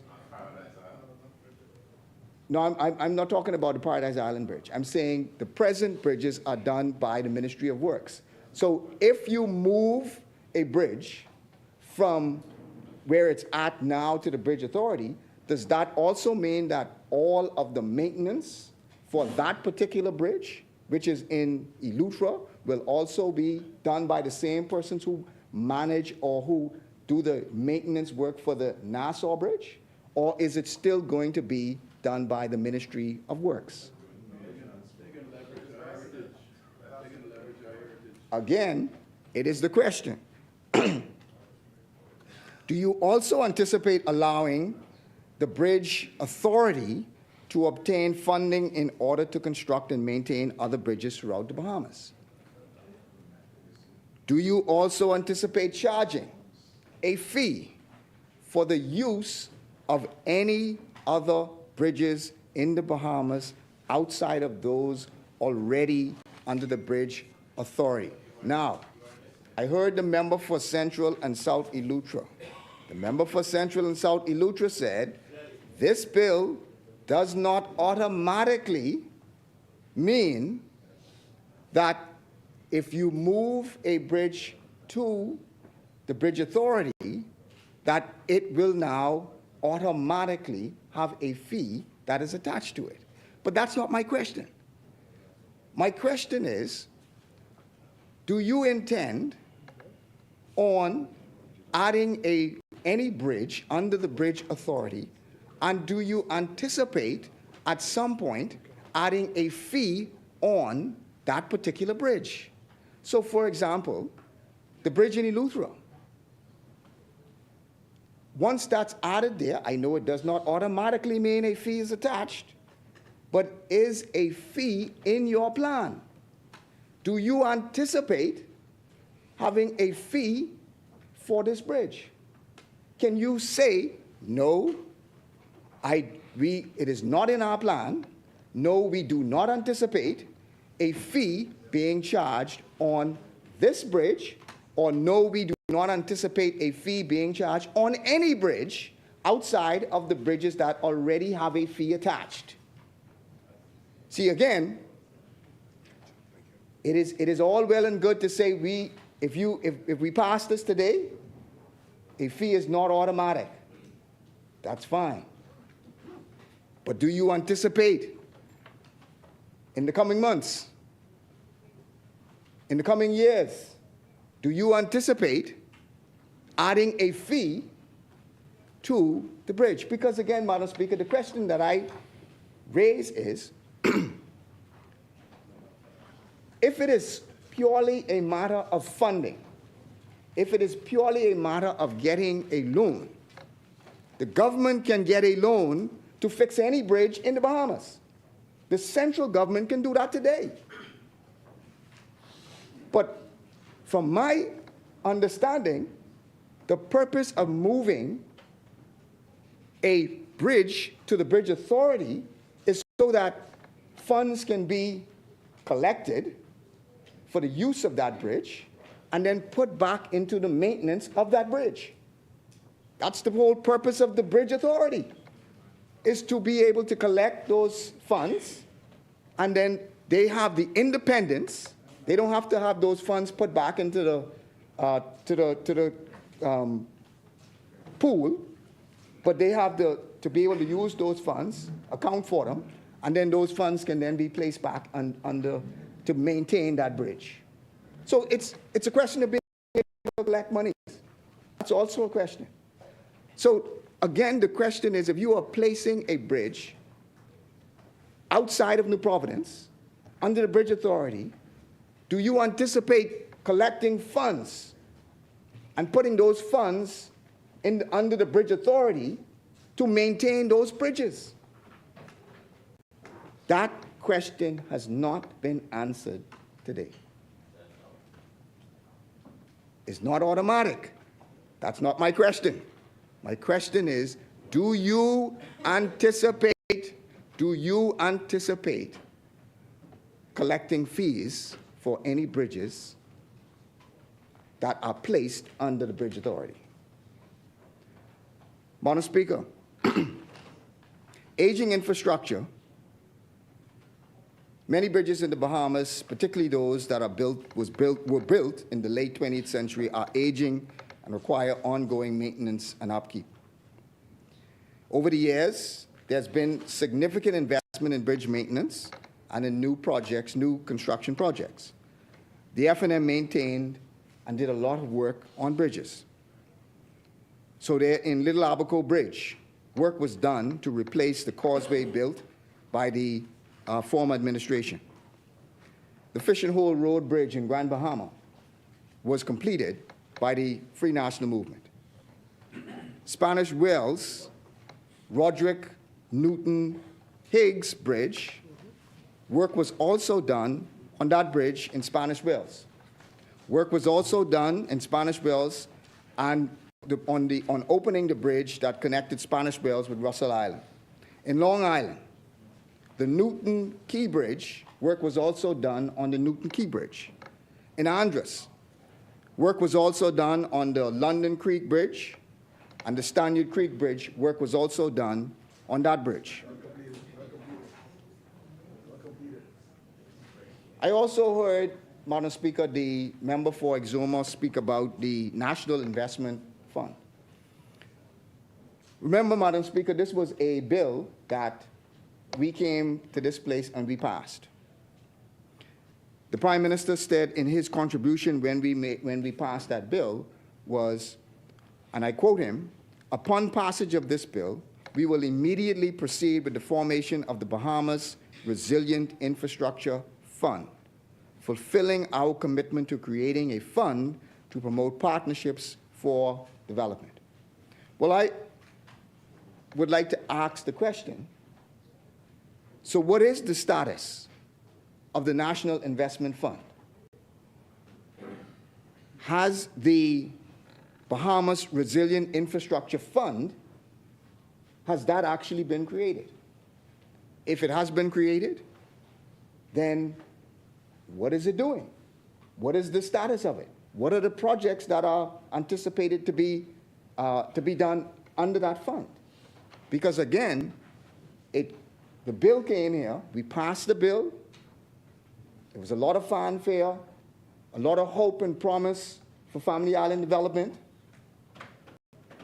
but we didn't hear anything about its progress. So what is the status of the National Investment Fund? What is the status of the Bahamas Resilient Infrastructure Fund? Tell us about what's happening with that. Madam Speaker, also, I believe it was either the member for Exuma or the member for Central Eleuthera who spoke about that the government is using PPP policies to advance infrastructure. Well, Madam Speaker, we mentioned this before. Our challenges with respect to their version of the PPP policy. Continuing an unfortunate pattern of ignoring existing government policy, written government policy, parliamentary approvals, and any sense of what we call prudent, fiscal prudence, the current administration continues to take these hidden approaches when it comes to public debt. They are entering more and more of these deals that we do not understand the terms of these PPP policies.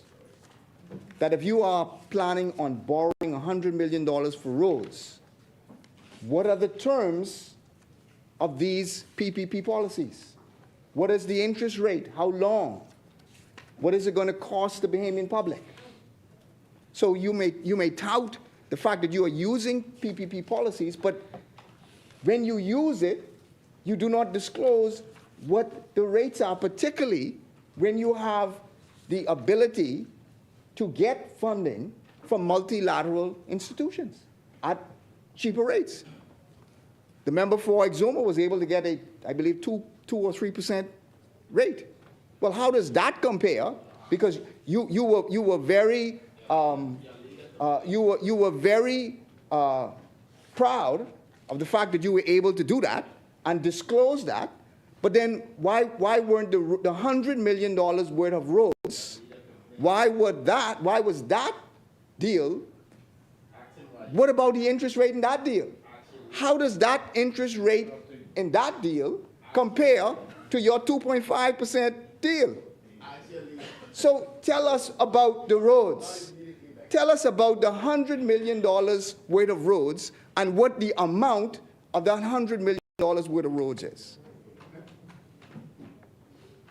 Madam Speaker, I conclude with this.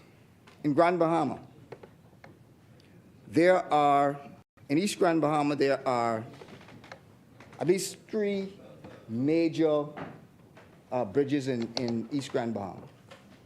But they're very, very important, hugely important for residents in East Grand Bahama. You have the Casuarina Bridge. You have the, yes I have. Yes I have.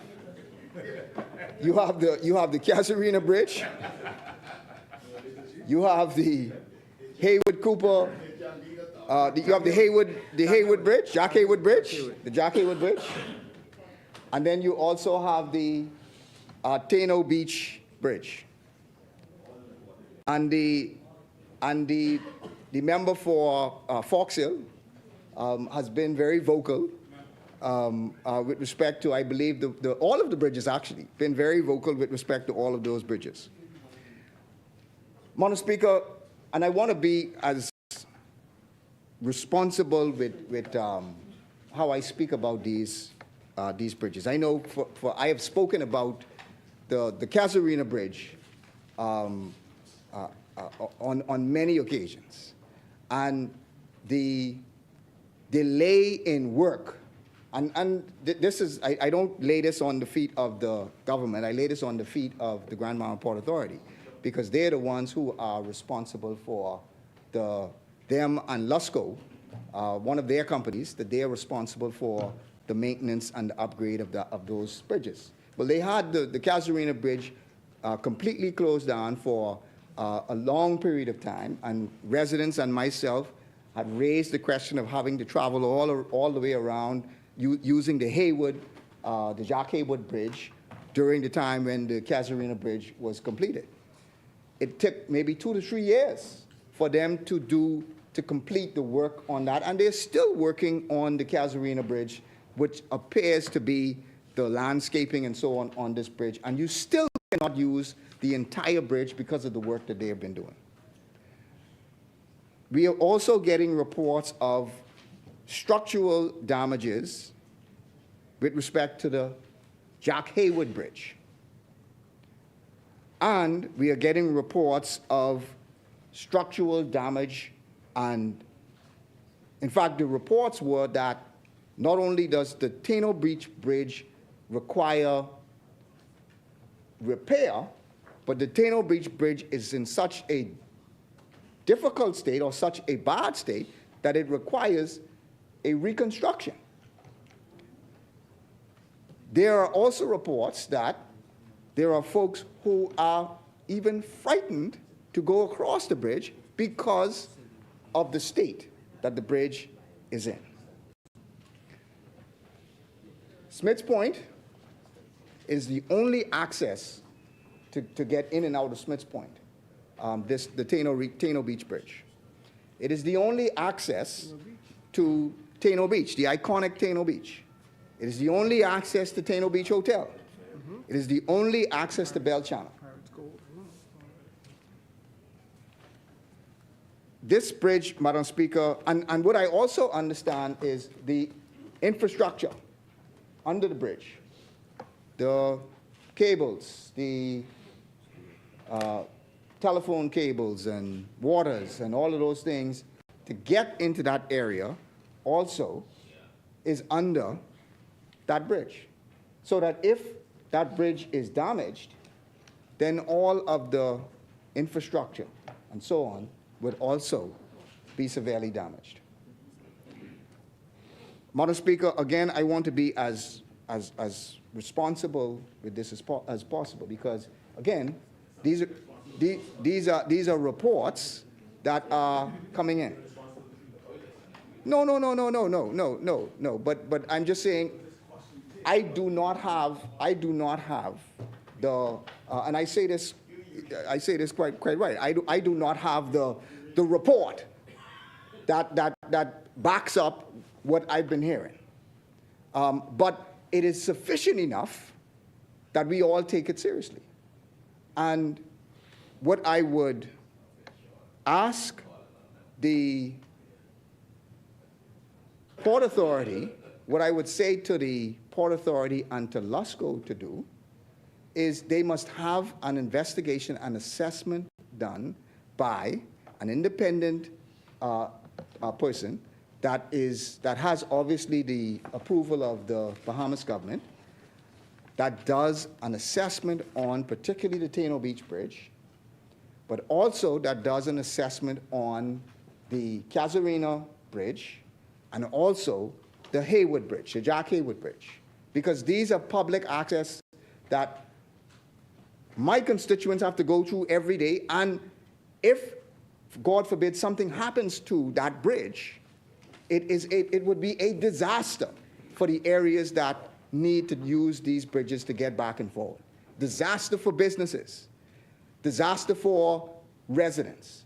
And so it is important enough for them to have an assessment done to ensure the safety of all of those bridges.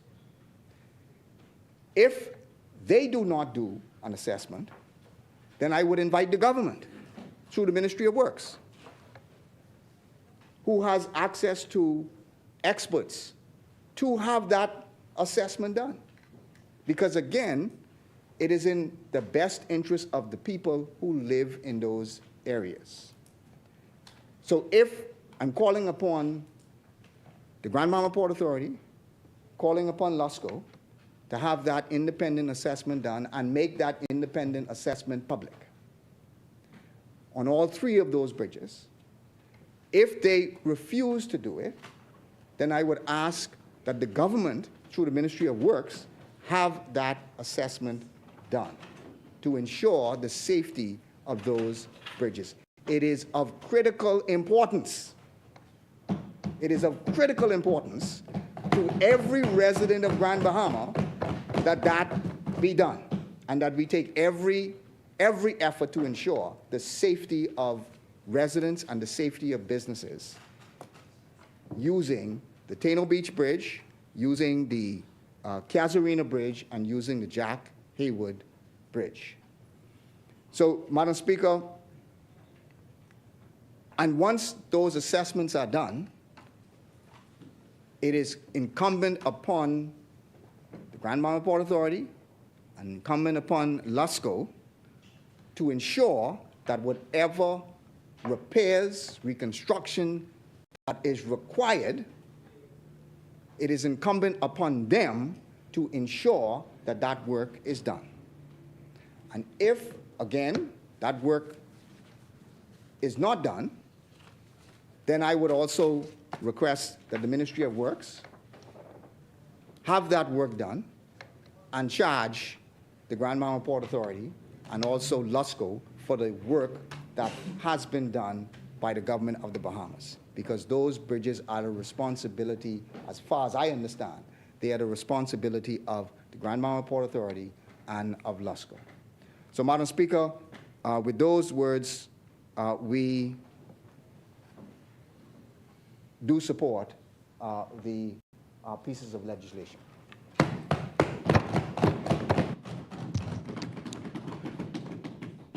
Thank you, Honorable Member. Asmini?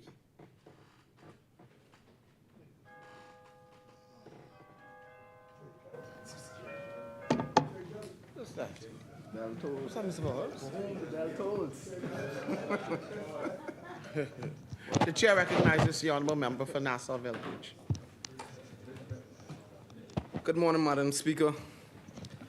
It's truly a pleasure to return to these hallowed halls once again on behalf of the great constituents of Nassau Village. Now, before I delve deep into the bill at hand, Madam Speaker, that impacts my constituents and also their extended families, I would just like to speak on a few constituency matters. On the 14th of September last Thursday, 3 families were impacted when a single housing development was burnt down. I want to let constituents know that we have mobilized. We have contacted the Ministry of Social Services, and I thank the member for Pinewood for answering his phone at 3 a.m. to render the assistance that my constituents needed. Madam Speaker, it speaks to teamwork, and it also speaks to a responsive minister. 3 a.m. Madam Speaker, we have organized a cleanup program. We will have bins on the ground on Saturday. We will also have the heavy equipment just to ensure that that family receives, well, those families impacted receive the much-needed relief that they absolutely need.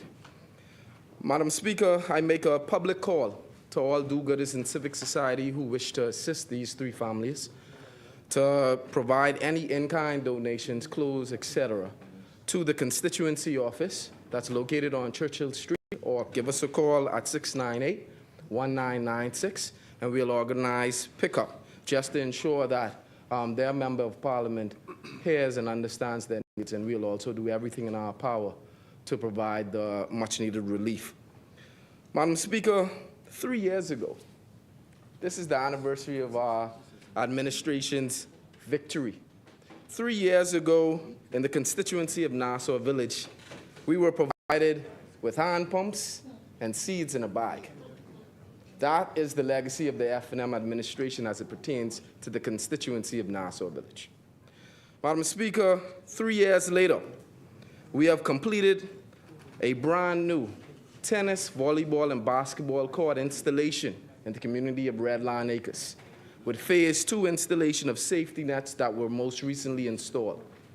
Madam Speaker, 3 years later, we have installed 100 solar panel lights in the community of Gleniston Gardens. Madam Speaker, 3 years later, we have ensured that all the drains in Nassau Village were routinely cleaned. And I had a constituent come up to me and actually thank me and said that for the first time, Starks Avenue in the community of Nassau Village did not flood. Madam Speaker, it speaks to the responsiveness that me and my team provide. And I also thank the member for Central and South Eleuthera for providing drain clearing teams who also come and assist. Madam Speaker, we have also raised the roads in Hope Gardens to ensure that, we have raised the roads on Mangrove Street to guard against flooding in that area, right behind Charles W. Sanders Highway, where the water sheds off of the highway and tends to flood that community.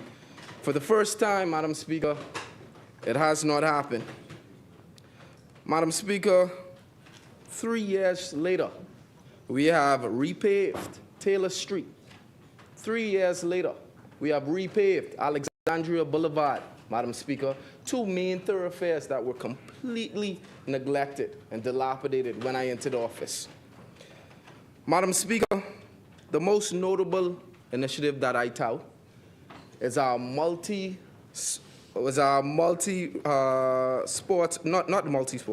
the Nassau Village Community Center that is scheduled to be completed in December of this year. Madam Speaker, it is one of one, and it actually has set the stage and provides and acts as a, I would say, acts as a as a prototype for all of the community centers left to follow. Madam Speaker, while I have no bridges in my constituency, I felt compelled to speak on this bill because of what it represents, Madam Speaker. It is a generational plan that follows physical connectivity mandates. Madam Speaker, I mentioned before, this month marks our 3 years in government. 3 years since the Bahamian people decided that it was time for a new day. As we waded through the waters left behind the former F&M administration, within our first term, we have accomplished great feats, Madam Speaker, and I salute the honorable member for Cat Island, Rumkey, and San Salvador for manning the ship, for navigating us through what was left behind.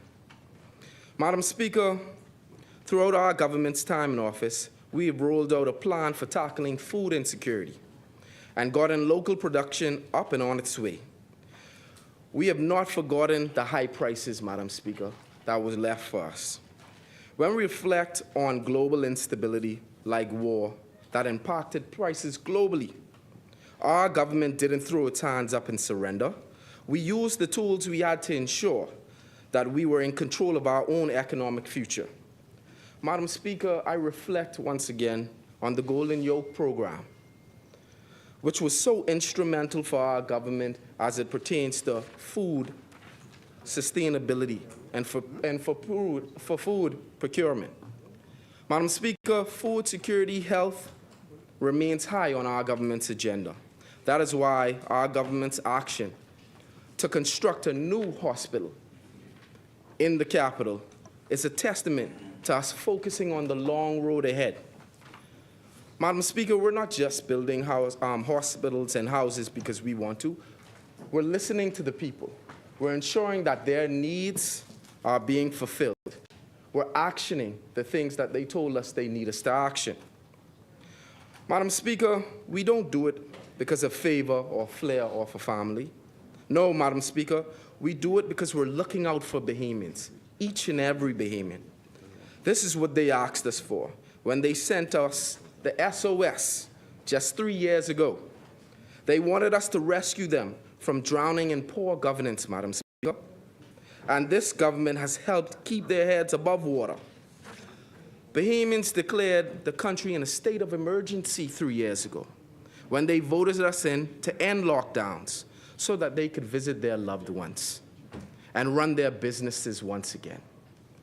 As our tourism sector breaks records daily, we are reminded of how we made it through, Madam Speaker. As our unemployment rate falls steadily, we remember that we have come too far now to turn back.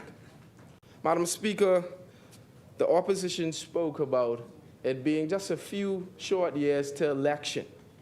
I would urge the Bahamian people, don't turn back now. Right. We have another term to win. We have a long way to go. Madam Speaker, I say all of this because it's a sobering reality, today's topic. You see, our government's efforts have been about connecting Bahamians with their reality and with their dreams. For far too long, Bahamians have known that this country could be better, could be bigger, could do greater things, but lacked the governance to actually get us there. Madam Speaker, our government believes in Bahamians. So in all of our policies, from our blueprint for change to the work we have built together, we administrate and we illustrate that. This Davis administration has been the one to build bridges, Madam Speaker. We built the bridges to increase the middle class. We have reduced VAT and removing it completely for the VAT holiday most recently, to lay the foundation for our future. Now we are continuing on. We built the bridge to development for the Family Islands, whether it's a hotel in Grand Bahama or a hotel in Exuma, the power plant in Andros, Madam Speaker. We are the bridge to the future. This PLP administration remains a beacon on the hill for all Bahamians. And Madam Speaker, just as we invested in those policies to help Bahamians cross over the challenges we had faced, we are also now investing in physical bridges to ensure that they can better navigate this country. Madam Speaker, the physical bridges across our islands are vital to our success as a small island nation. They link our communities, sustain our tourism, and support the movement of goods, services, and people. They are a key component and offer key importance to us. Madam Speaker, for the health and success of most family island economies, they require bridge maintenance and bridge creation. Madam Speaker, Bahamians see this country as a family of islands, and it is. However, because of our nation's island nature, we are also a nation of shipbuilders, mariners, pilots, and frequent flyers. And yes, Madam Speaker, of bridges and bridge builders. In recent times, sadly, we have seen the deterioration of some of these key components of our national infrastructure. The bridge connecting Spanish Wells and Russell Island, Roderick Newton Higgs Bridge, comes to mind. In 2020, it collapsed and was down for more than a year before the reinstallment. Madam Speaker, I think about the Standard Creek Bridge in Andros, which was recently replaced due to its poor conditions. And my cousin Emily Miller, who owns the Chickchani in Fresh Creek, always reminds me of how a good MP continues to work on her behalf. So I thank the member for South and Central Andros. I also think, Madam Speaker, of the Angel Fish Creek Bridge, which connects Great Abaco to Little Abaco, the nation's longest bridge, which this government built to replace one destroyed during Hurricane Dorian. Madam Speaker, I also think of the nation's pride and joys, the Glass Window Bridge, that has seen record numbers of tourists simply come to visit it. Madam Speaker, these constructions connect our scattered islands, and in certain cases, like the Glass Window Bridge, also bring in visitors.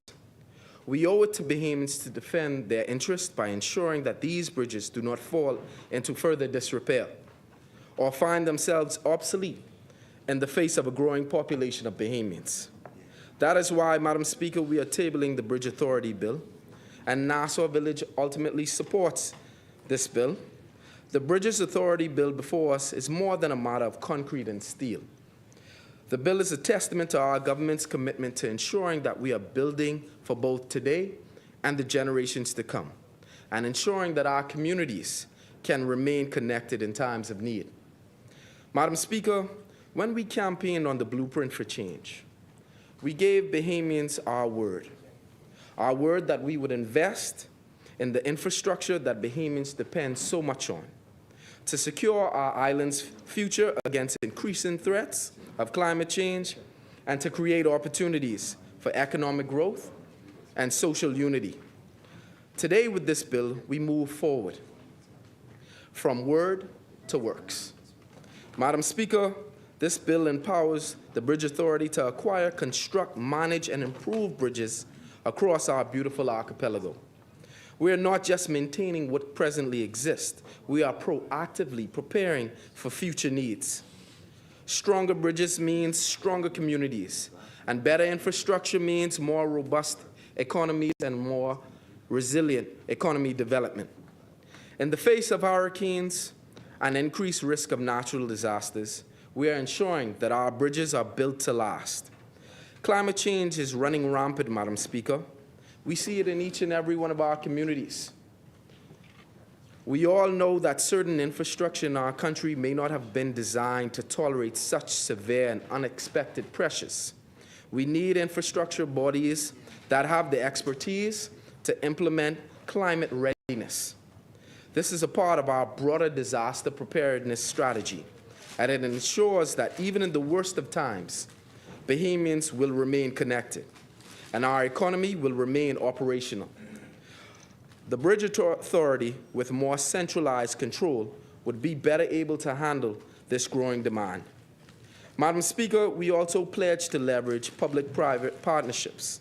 This bill opens the door for such collaboration in bridge construction and maintenance. It is a testament to our belief that government and private enterprise can continue to work together, hand in hand. Madam Speaker, as we stand 3 years into our administration, let us reflect on what has already been achieved. A revitalized economy, stronger health care, enhanced food security, and improved education.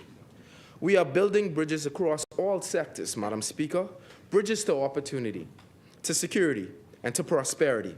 We cannot allow anyone to burn those bridges. Madam Speaker, we must be very wary of those who want to undermine or oppose our efforts. And indeed, Madam Speaker, our opponents might wish to return us to the days of stagnation and missed opportunities.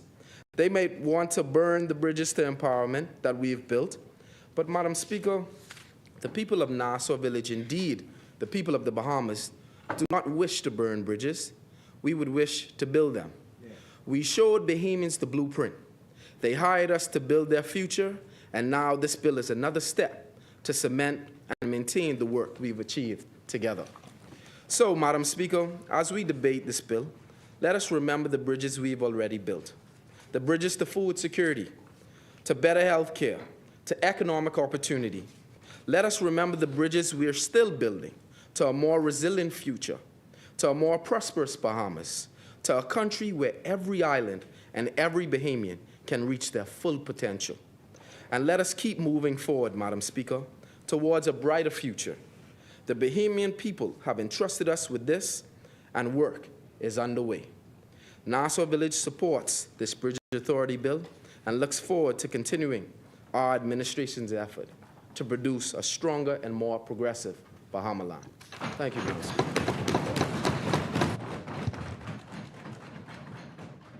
Thank you, Honourable Member Asmini.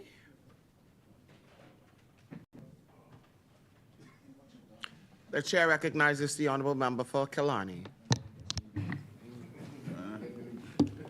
It's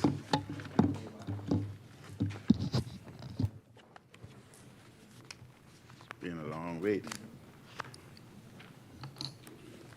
3 months. Thank you very much, Madam Speaker. Madam Speaker, I rise today again on behalf of the lovely people from that great and advanced constituency of Killarney. We return after the summer break to offer contribution to debate on the Bridge Authority Amendment Bill 2024. With us having had such a long break, I assumed the governing party would have come to this place with a bold and big agenda. I assumed, Madam Speaker, that we would have come with a new act, Bridge Authority, like we had done in 1998, because many things in this particular act is no longer applicable. Example, Section 5, subsection 2A, and there are many other sectors. So I look forward to a new bill at some point in time. At the 3rd anniversary of the election, and with most of the PLP's election promises broken, many Bahamians expected a packed and full agenda. This was no doubt, Madam Speaker, hope against hope. Judging by the small amendment bill we begin with, I suspect this will be more of the same old PLP, a party with no plan and no vision. There is considerable talk, but there are few real plans that will make a difference to the multiple crises our country is facing today. The governing party is now more than 3 years into its term. 60% of the mandate is over. Yet there is little the PLP can say it did for the people. They bragged about the breakfast program, but that's a mini component of what we had proposed in terms of the universal school feeding program and universal after-school program. The party's great legacy is how it enriched PLPs in a historic manner. No administration has ever done so much to enrich so many of its supporters in such a short time. And you don't like to hear it, but the luxury traveling Prime Minister can say he has seen the world at the taxpayers' expense. He has done little work, but has enjoyed sightseeing around the globe. Beyond that, we have a government that is adrift. This is a government of chaos in which individuals like the unelected financial secretary is large and certainly in charge. The Prime Minister is failing to properly run his own office. Madam Speaker, and he's failing dramatically as Minister of Finance.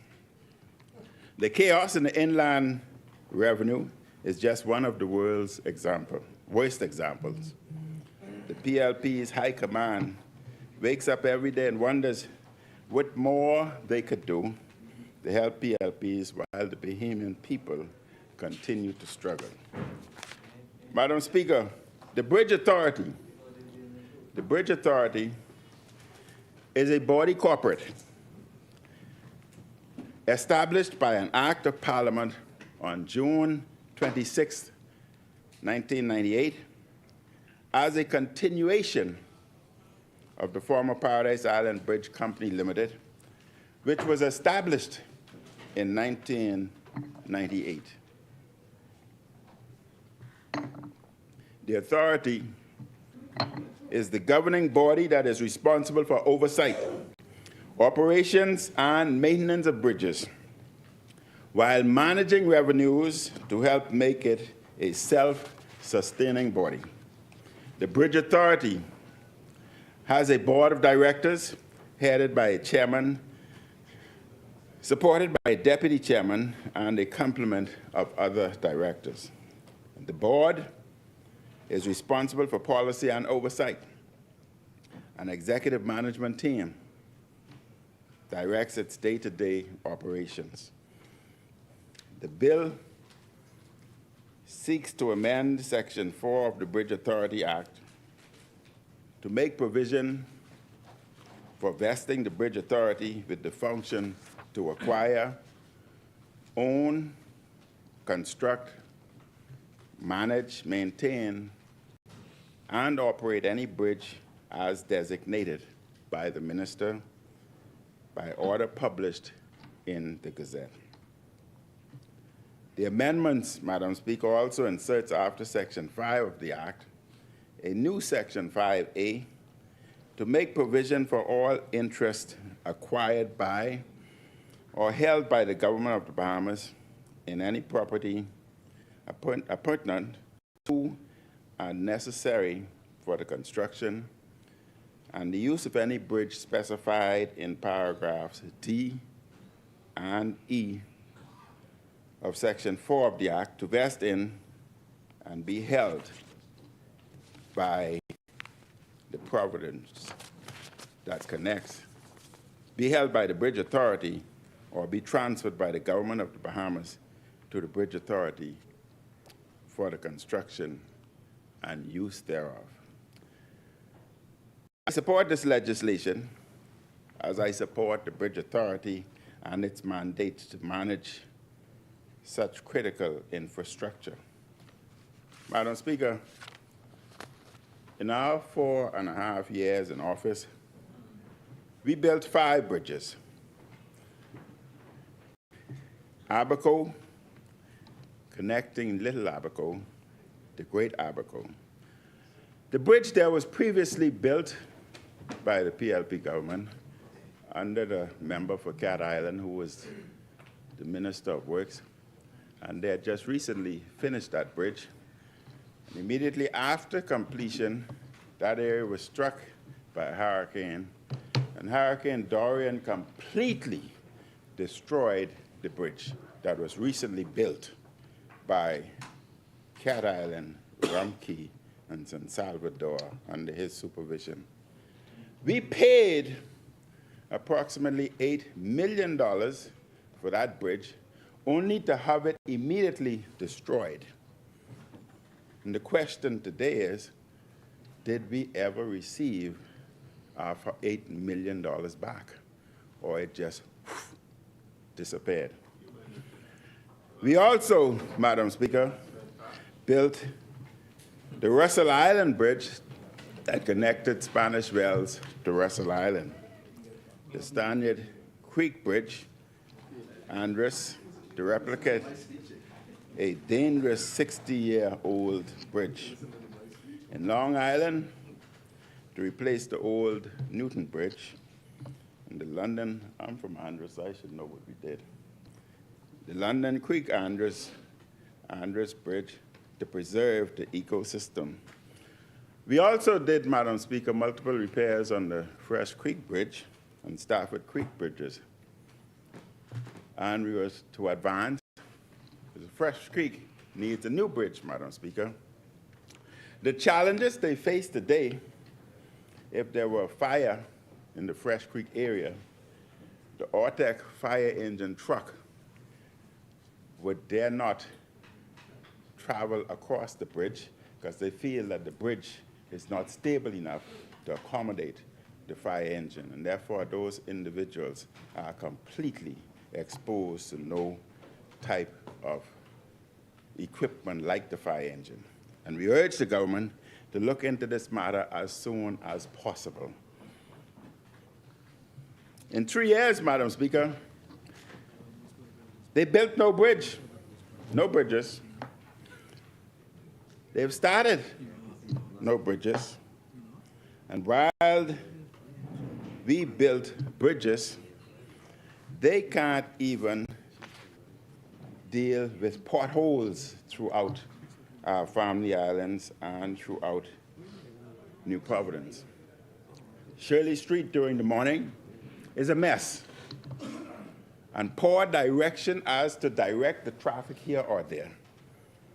Individuals are taking up to 2 hours coming from the east, coming into New Providence. And I can speak, this had happened Monday and Tuesday when I was designated for a meeting, and individuals were late over 2 hours because no direction as to which the diversions. So, Madam Speaker, while at our time we built all those bridges, this government is struggling with potholes. We were moving forward with plans for the glass window bridge in Eleuthera. All the studies and surveys were completed, and Lambert Engineering had the contract for the electrical designs. Madam Speaker, this would have been a remarkable bridge. And in fact, we were applying for the area to become the wonders of the world. Tourist attraction, Madam Speaker.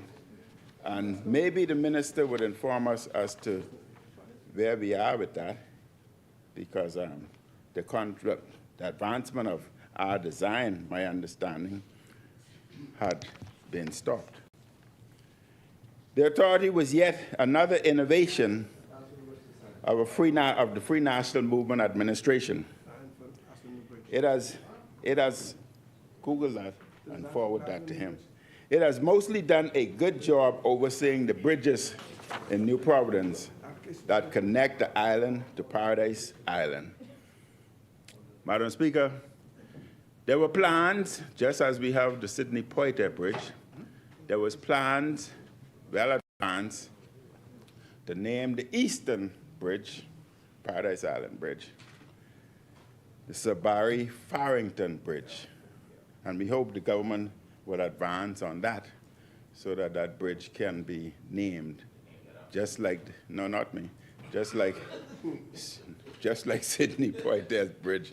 I was going to say something. I was thinking it. I was going to take a quote from Elon Musk, but I have to remember that I am being monitored throughout the world. So I must tailor what I say, unless BPL and Cable Bahamas do us a great favor and subsequently cut off their systems and allow me to speak.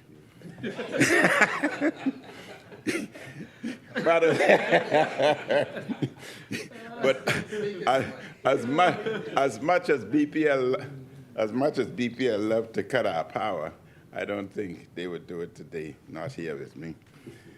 It is the FNM, Madam Speaker, that instituted a number of such authorities in order to improve the work of governance.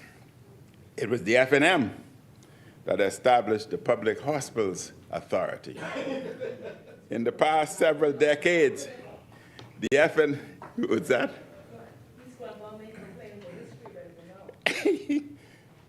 In the past several decades, the FNM's record on health care, including infrastructure, far surpasses that of the PLP. In the weeks ahead, I will have more to say on the new Chinese-funded hospital the PLP is trying to build on a contaminated site. As Parliament further empowers the authority through this legislation, I expect the Bridge Authority to continue its good work with its future endeavors. The Bridge Authority, Madam Speaker, competently manages certain critical infrastructure in our country. I cannot say the same about this PLP administration. This was yet another hot summer of PLP failure and mismanagement. The governing party has failed to maintain the infrastructure of the country. Madam Speaker, just the other day, a large pothole as you come out of Tropical Garden onto Western Road, Airport Road. A small vehicle had not seen the hole, hit the pothole, and subsequently had broken the axle. Another vehicle, a larger Ford vehicle, hit that pothole again and caused severe shimmering in the car steering column. And being the member of Parliament for the area they called and asked my guidance, and I informed them, Madam Speaker, which is real. They pay the government taxes to drive on safe, paved roads. The government is responsible for their car, and I advised them to get a lawyer and sue the government for their vehicle. So the fair is fair. No, come on here. Madam Speaker,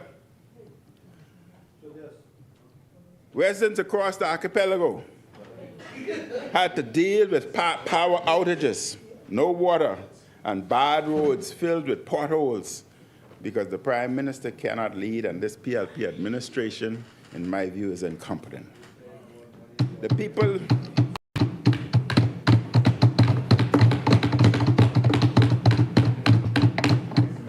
of Eleuthera, Madam Speaker, gave the PLP their 2 seats in this chamber, Central and North. Central and North. Eleuthera deeply regrets that decision. The residents of Harbour Island had to have a protest to get the attention of this indifferent government. Madam Speaker, protesting under this government, I'm certain we will see many more. But not only this government. And this is a point I want to make. This is not a political point. Madam Speaker, when a government comes into office, they have a 5-year contract. They are employees. They are employees of the people. The people are the employers. Unfortunately, if the employees, be it me or anyone else, if the employees are not meeting or doing what they were hired to do, unfortunately, the employers, the people, would not have another opportunity to dismiss them for 4 or 5 years. But there are checks and balances in the system. If the employees is going left or viral, not performing as they should, the employers have a right to have peaceful demonstration, not political, by any, be it PLP doing wrong, be it FNM doing wrong, be it COI. The people have a right. The checks and balance are peaceful demonstration to let your employees know that you are not happy with their performance and not happy with what they are doing. rather than having to wait for 5 years, Madam Speaker. If there was an election today, the PLP would lose both seats. A summer of no electricity and water has frustrated residents, harmed the economy, and made the people of Eleuthera wonder why this government is treating them so badly. The Bridge Authority works hard to manage its area of responsibility, yet the PLP left the people of Eleuthera to fend for themselves while critical infrastructure failed throughout the summer. Madam Speaker, Bahamians across the country share the feelings of the residents of Eleuthera. Bahamians are filled with regret for electing the PLP 3 years ago.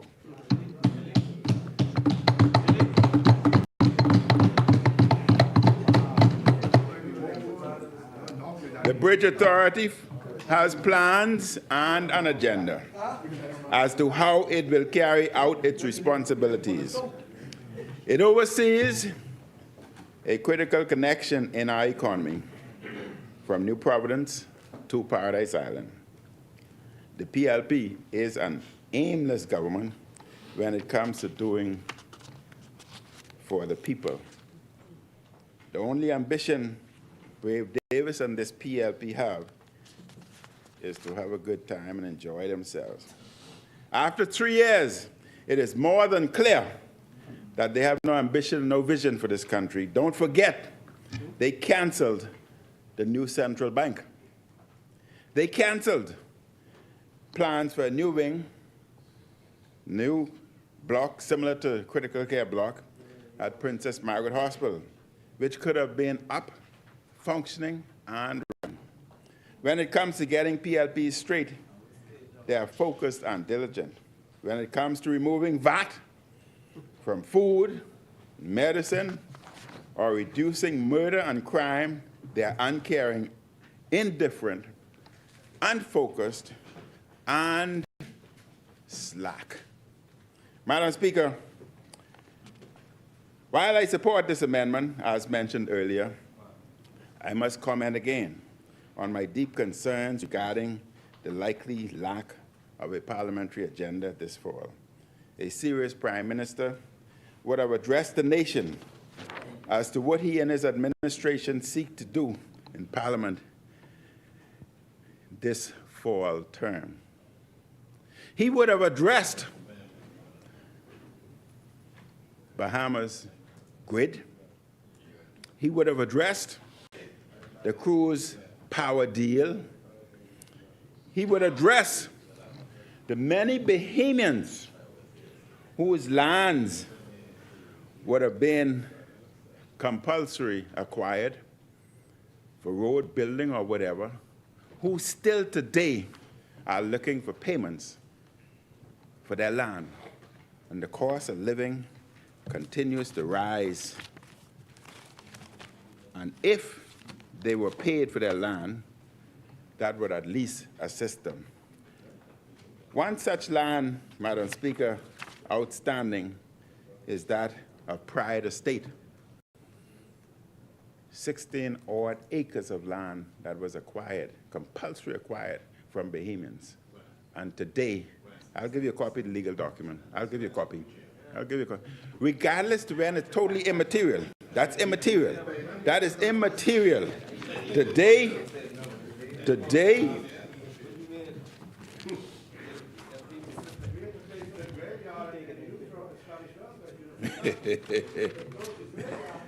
oh boy.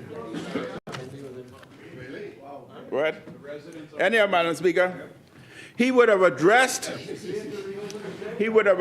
the Freedom of Information Act, the Freedom of Information agencies, which I understand have dropped from 10 to 2. Initially, there were supposed to be 10 agencies that would have come online with the Freedom of Information Act. Now I understand it's 2. And BPL had been dropped, so we would not be able to receive any information from BPL. Why you want to drop BPL? We want to know about BPL. We want to know about the cruise power deal. We want to know about Bahama grid. Madam Speaker, the problem, instead, the PLP lives week to week, desperately hoping the drafters have a bill ready so they could bring something to Parliament. The problem with the PLP is this Prime Minister has no ideas and no direction. He does not know how to bring new industry and new ideas to the country. He does not know how to address the crime crisis. He does not know how to deal with the illegal immigration crisis. The PLP administration only exists now as a welfare program for PLPs. Bahamians see and feel it every day. Bahamians know and have no plan to uplift the people. If they can't even print license plates for cars in an organized and timely manner, they can't and won't do the other big things of government. After years in office and time spent as Minister of Works and Deputy Prime Minister, now 3 years as Prime Minister, the member for Cat Island is bragging about a water infrastructure program. Instead of bragging, he should be asking Cat Island for forgiveness for neglecting them for so many years. And just like he has taken Cat Island for granted, he is treating New Providence, Grand Bahama, and the Family Islands with neglect. Bahamians have not re-elected a government since they brought the F&M back in 1997. That's almost 30 years since government was re-elected. Take notice. Take notice. The Bahamian people want better governance. They know this PLP was a mistake they made 3 years ago. Madam Speaker, time is running out on this all-day PLP.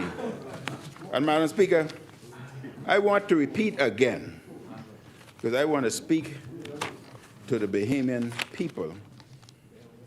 You, the Bahamian people, you, the Bahamian people, if any government whom you have hired is doing wrong, you have a right to demonstrate nonviolently, to inform that government, your employer, that you are not happy with their performance, and they will listen. With your employee, and they will listen. Martin Luther King spoke about non-violent demonstration. Madam Speaker, we cannot, as Bahamians, continue to sit by idly, be they PLP or FNM. Right is right. If they are doing wrong, then they must be accountable. There is nothing wrong with the people. The people, FNM, PLP, COI, demonstrating against the government, be the government PLP, FNM, COI, or whomever. That is your checks and balance to keep the government in place. Member for Freetown, I will get a copy of this for you so that you can know more about the pride of state that I talk about.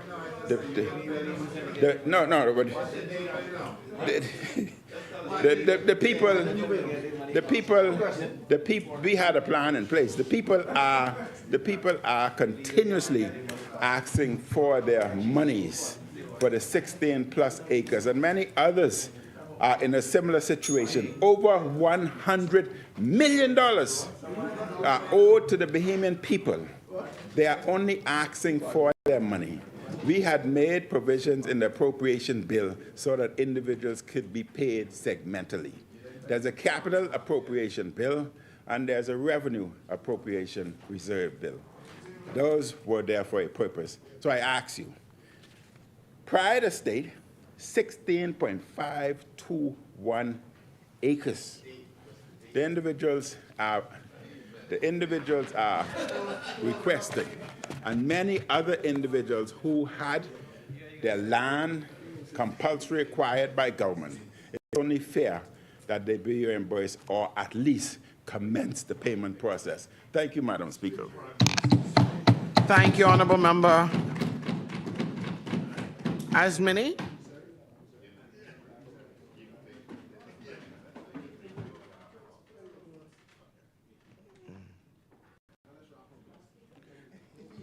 The chair recognizes the honorable member for Central Grand Bahama.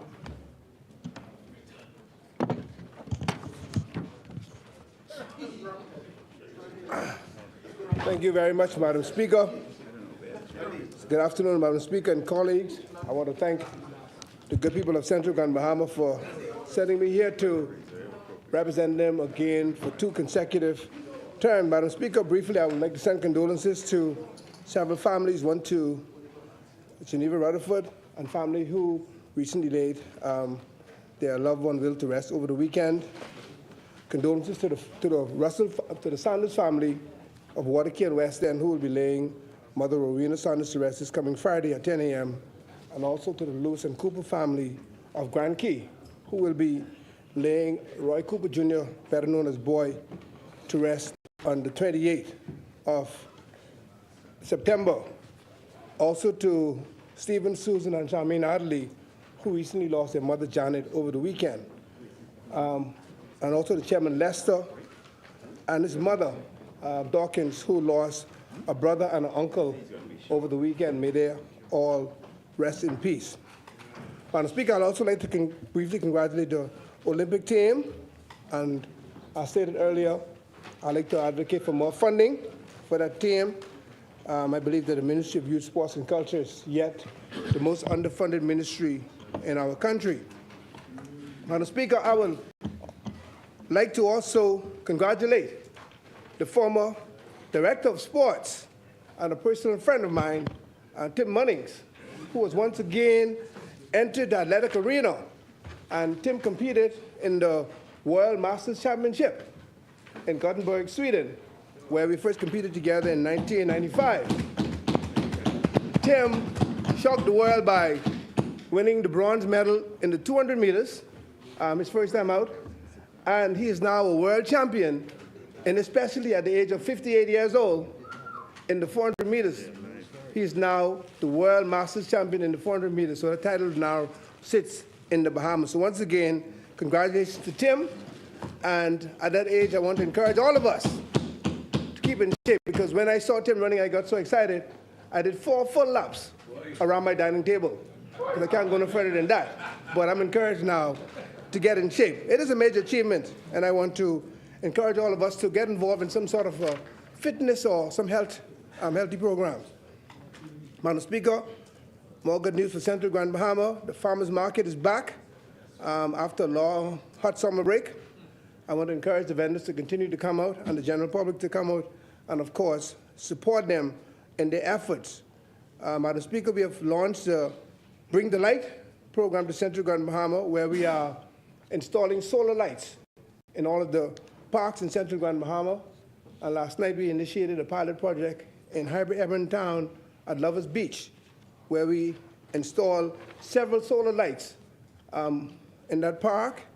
And I would say that the light certainly makes a difference. So I want to say thank you to Kevin and the team for their efforts. Madam Speaker, I'll get briefly to this bill. There's one question that I would put to the floor with respect to the Bridge Authority. I'm not sure if there was an amendment made since 2012 or 2017 to allow for an executive chairman. There was a chairman, but there's not an executive chairman. And I'm not sure if there was an amendment made in the bill to allow for that. So to the minister from Central and South Eleuthera, who put this, who moved the bill, the question is, was there any provision in the bill to allow for the appointment of an executive chairman when there was no amendment made to the bill since 2012? but I believe an executive chairman was appointed in 2021. The Bridge Authority bill, the one that we're talking about. So according to the bill, there's no provision, but there's an executive chairman. So how did we get to that point? Violation of the law. I believe that that matter needs to be addressed, and the public needs to be advised as to how that was allowed to take place. Madam Speaker, I'm not going to object to the bill. I'm in support, but I want to add that the government needs, and it was stated earlier, to pay more attention to the repairs and maintenance of existing bridges and other major infrastructure throughout the Bahamas. As was stated earlier, yes, the government hated on the GBPA and LOSCO over the delays during the repairs at Casuarina Bridge and the issues being experienced at the Tino Beach Bridge. Yeah, but again, the government should also design and implement a preventative maintenance program for their bridges and other major infrastructure. And, Madam Speaker, for example, Speaker, I'm allowed to drink because I don't have any water. Thank you. The wonderfully constructed Smiths Point seawall, Madam Speaker, is experiencing damage. I spoke to the previous minister with respect to the Casuarina trees, and he moved post haste, and that matter was taken care of. However, over the weekend, I traveled to Smiths Point with the family to get some good, delicious conch salad, and it was wonderful, with and without mayonnaise. Very good. However, I noticed that the security rail at the top is heavily corroded. It is under serious attack by the heavy salt air. And the rust is all over. You can see the bolts now, they're expanding. So it shows that the iron, once iron starts to corrode, it is a major issue. So I want to ensure that the government pays attention to this, that a survey is taken on that, and a proper scope of works is prepared to ensure that the bridge, the security rail is properly brushed, all of the iron is taken off, and we put a Rust-Oleum or anti-corrosive coating on that prior to putting a finish on it, and make sure that the railing finish is never brown, because if it is brown, you will not see to what extent it's rusting. So, of course, the silver color that we used was intentional so that it can show if there are any defects. Sorry.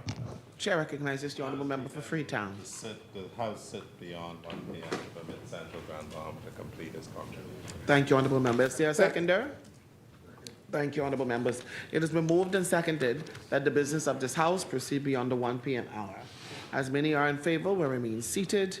Those opposed will stand. The motion is carried. The business of this House will proceed beyond the 1 p.m. hour. Thank you, Frida, and thank you, Madam Speaker. So again, to those persons living in the Smiths Point area, make sure your license is in order so that once this work is done, you get a chance now to bid on this project and keep the money in Smiths Point. Madam Speaker, the fishing hole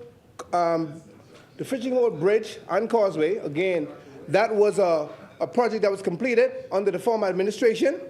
And I say the bridge and the causeway because two conditions exist at the fishing hole. The bridge is now being used by regular vehicle as well as heavy vehicular traffic. The causeway that sits under the bridge, which is only a raised road over wet land, should be used as a service road.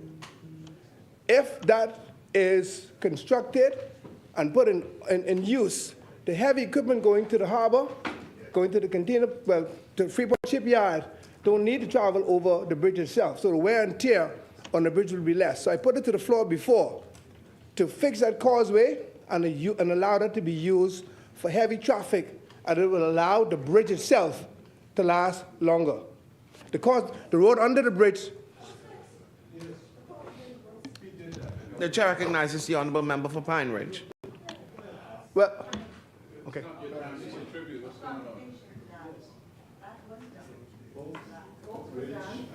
The causeway. Okay, well, that is good news, but I would like to urge you to ensure that it's used because it's blocked off And I've observed heavy equipment and machinery going over it. So again, to protect all of us and the people's money, let's ensure that the causeway is used when heavy machinery is being transported or being moved back and forth across the Hawksbill Creek. Madam Speaker, with respect to Andres that was mentioned earlier, I want to speak to the member for Central Andres. Yes, it was advised that the Fresh Creek Bridge is a dangerous bridge and is in need of repairs. I was the parliamentary secretary at the time at the Ministry of Works, and I knew that we left plans in place. The minister mentioned it, so we need to move post haste in getting that repair done. We cannot delay it. South and Central Andres, we cannot delay it. It needs to be done. Similarly, for Nabi, the Stafford Creek Bridge, again, is a dangerous bridge. Plans were left in place. So again, the government needs to move post haste in getting those work done.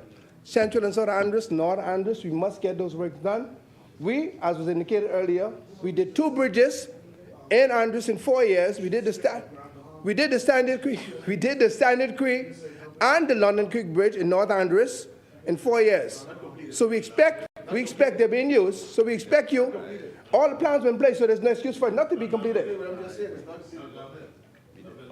Yeah, 5 bridges, we need to look at the overall, but again, plans were in place. And if we're talking about bridge and bridge authority, let us get the work done on behalf of the people. And as we know, Andres is not one land mass. It's a series of islands and keys separated by water. So let's get the work done to make those communities to work more efficiently and effectively together. Madam Speaker, I want to once again put forward to the government that preventative maintenance programs be put in place to ensure that all of these government infrastructures are maintained. And again, it raises a question with the National Stadium. Ensure that the work that is being done now, we have a program in place so that once it is completed, we won't come again in 5 years asking the government for another $5 to $10, $15, $20 million to repair the stadium when we could put preventative maintenance efforts in place. Madam Speaker, the government is mandated to ensure that we properly manage the people's money rather than wait until things are in total disrepair, costing our taxpaying Bahamians more money that could have been spent on social services and other educational programs. And Madam Speaker, that's one of the challenges right now that all of us members of Parliament are facing. Because of the lack of social assistance, we in some cases have to dig into our capital funds to help with social assistance programs, to help feed people, to help with light, to help with water bills, to help with medical expenses. So when your constituents are asking, what have you done on the capital level, you are limited because you have to spend your money on social assistance programs. So social services need to ramp up their efforts and allow us, the members of Parliament, to use the capital funds for capital projects. Madam Speaker, I would also like to speak briefly on the health care system in Grand Bahama. Madam Speaker, the Minister of Health has been making his rounds and solidifying the fact that advancing our health care system is paramount. I know that the Minister did encourage the administrators at the 4-day conclave being held by the Ministry of Public Health for administrators in New Providence to embrace innovation and strengthen communication channels. This is my own?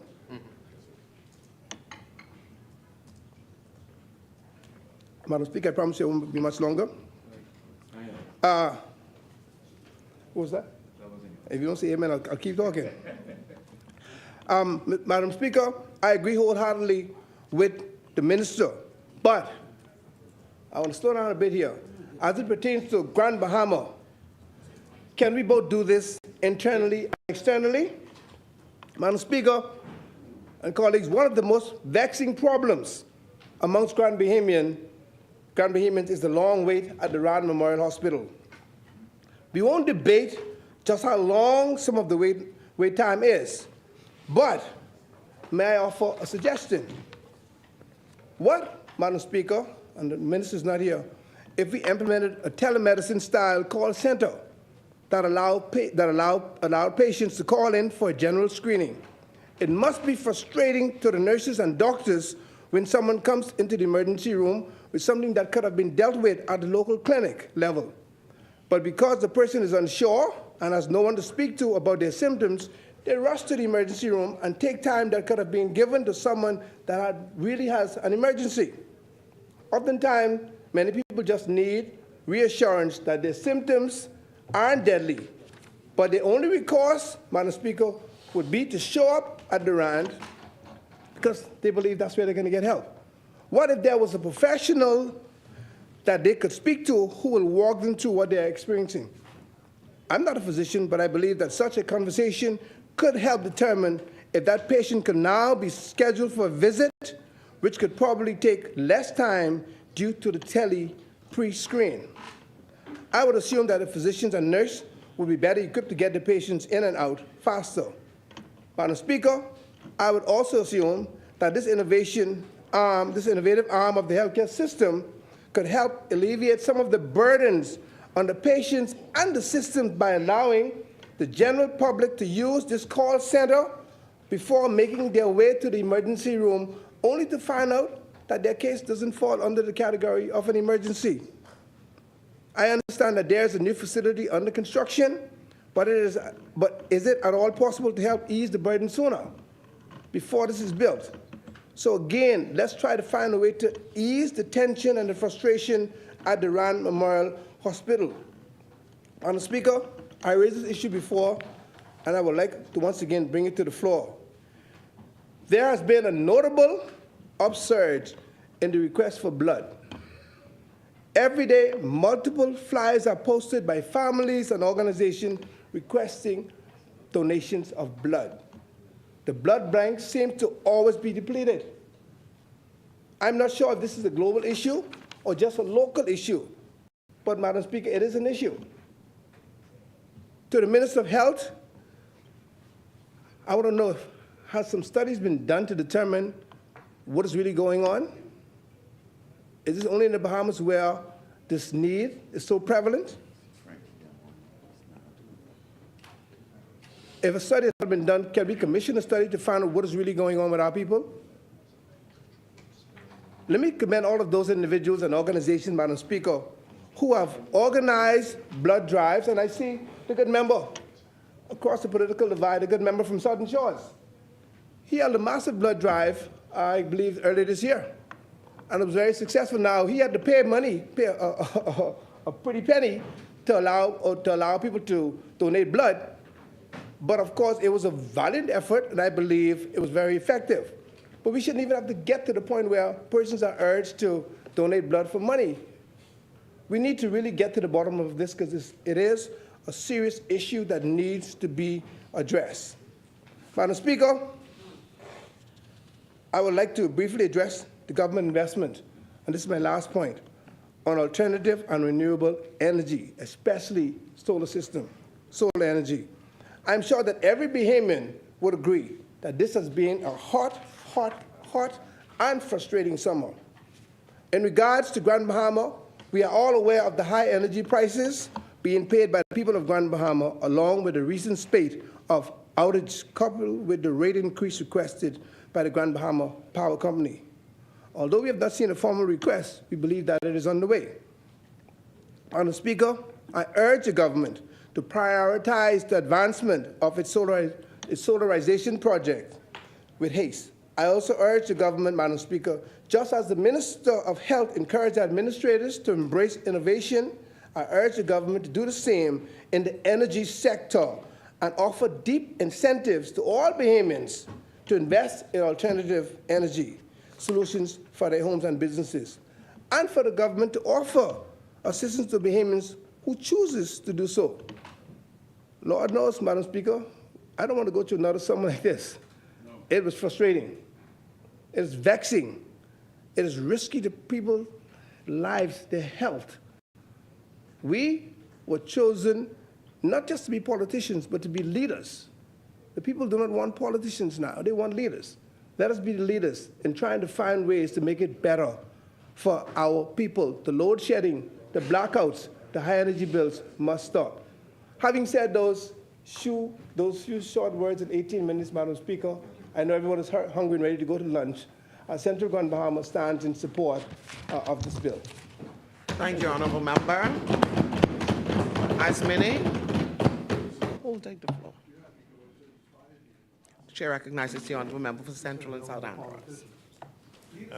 The Chair recognizes the Honourable Member for Freetown. Madam Speaker, I now move that the House to suspend its business to 3 p.m. today. Is there a seconder? Thank you, Honourable Member. It's been moved and seconded that the business of this House be suspended until 3 p.m. As many are in favor, will remain seated. Those opposed will stand. The motion is carried. The business of this House stands suspended until 3 p.m. All right.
A blessed good morning, honorable members, and those under the sound of my voice.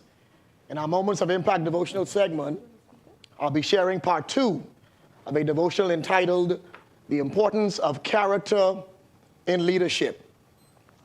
We are living in a day and time when character seems to be at an all-time low amongst many leaders. Sadly, many leaders who we have today, they value currency over character. After recently celebrating 51 years as an independent nation, we are at a critical junction in our national development. We have come from a long way, but we have a long road ahead of us. In order for us to take our country to the next level and toward greener pastures, we need leaders in the political, religious, civic, and corporate arena who possess morals, values, ethical standards, and principles. We need these types of leaders because the country will go in the direction of its leaders. If we as leaders have no character, chances are those we lead will have no character either. As leaders, we must always remember we can't demand what we are not displaying. Therefore, it is incumbent upon every leader to place a great value on character because of its level of importance. In part 1 of this devotion, I shared with you that character is important because it builds trust. Today, In part 2, I want to share with you that character is important in leadership because it safeguards you from corruption and malfeasance. When you are a leader with character, you must live above board and should never cross certain boundary lines. When you are a leader with character, there are certain behaviors that should not be named amongst you. The reason why there is corruption and malfeasance in leadership is because many leaders are deficient of character. I recall a political leader by the name of Daniel, who was a man of great character. It was Daniel's character that kept him above board and operating within certain boundaries. Daniel's counterparts became very jealous of him because of his upward mobility in King Darius's administration. And as a result, they mounted a scandalous campaign against him. The scripture says in Daniel chapter 6, verse 4, the administrators and the satraps tried to find grounds for charges against Daniel in his conduct of his government affairs, but they were unable to do so. They could find no corruption in him because he was trustworthy and neither corrupt nor negligent. They tried every way humanly possible to discredit Daniel's leadership, but to no avail. The moral of this story is twofold. Firstly, your character will protect you from people who make attempts to destroy you. And secondly, your character will enable you to outlive every scandal, every rumor, or every lie that has been perpetrated against you. In conclusion, I want to admonish each of you under the sound of my voice, especially to our parliamentarians, to never underestimate the power of character in leadership. It's worth more than money, it's worth more than fame, and it's worth more than popularity. I leave you with this final thought today from a quote from the late renowned evangelist Billy Graham, which simply said, "When character is lost, all is lost." Selah. Think and act on these things. Let us pray. Our gracious and eternal Savior, we esteem and we magnify your name in all the earth. We thank you for your steadfast love that never ceases. We thank you for your mercies that never comes to an end. They are new every morning. For great is thy faithfulness. So today, we lift up our nation to you, Almighty God. We pray for your continued guidance and your continued direction, and most importantly, we pray for your divine intervention. We look unto the hills today from whence cometh our help. We declare, O Lord, our help cometh from you. So, Father, we lift up our political leaders who are responsible for creating and passing laws that will impact generations yet unborn. We pray that you would give them discerning spirits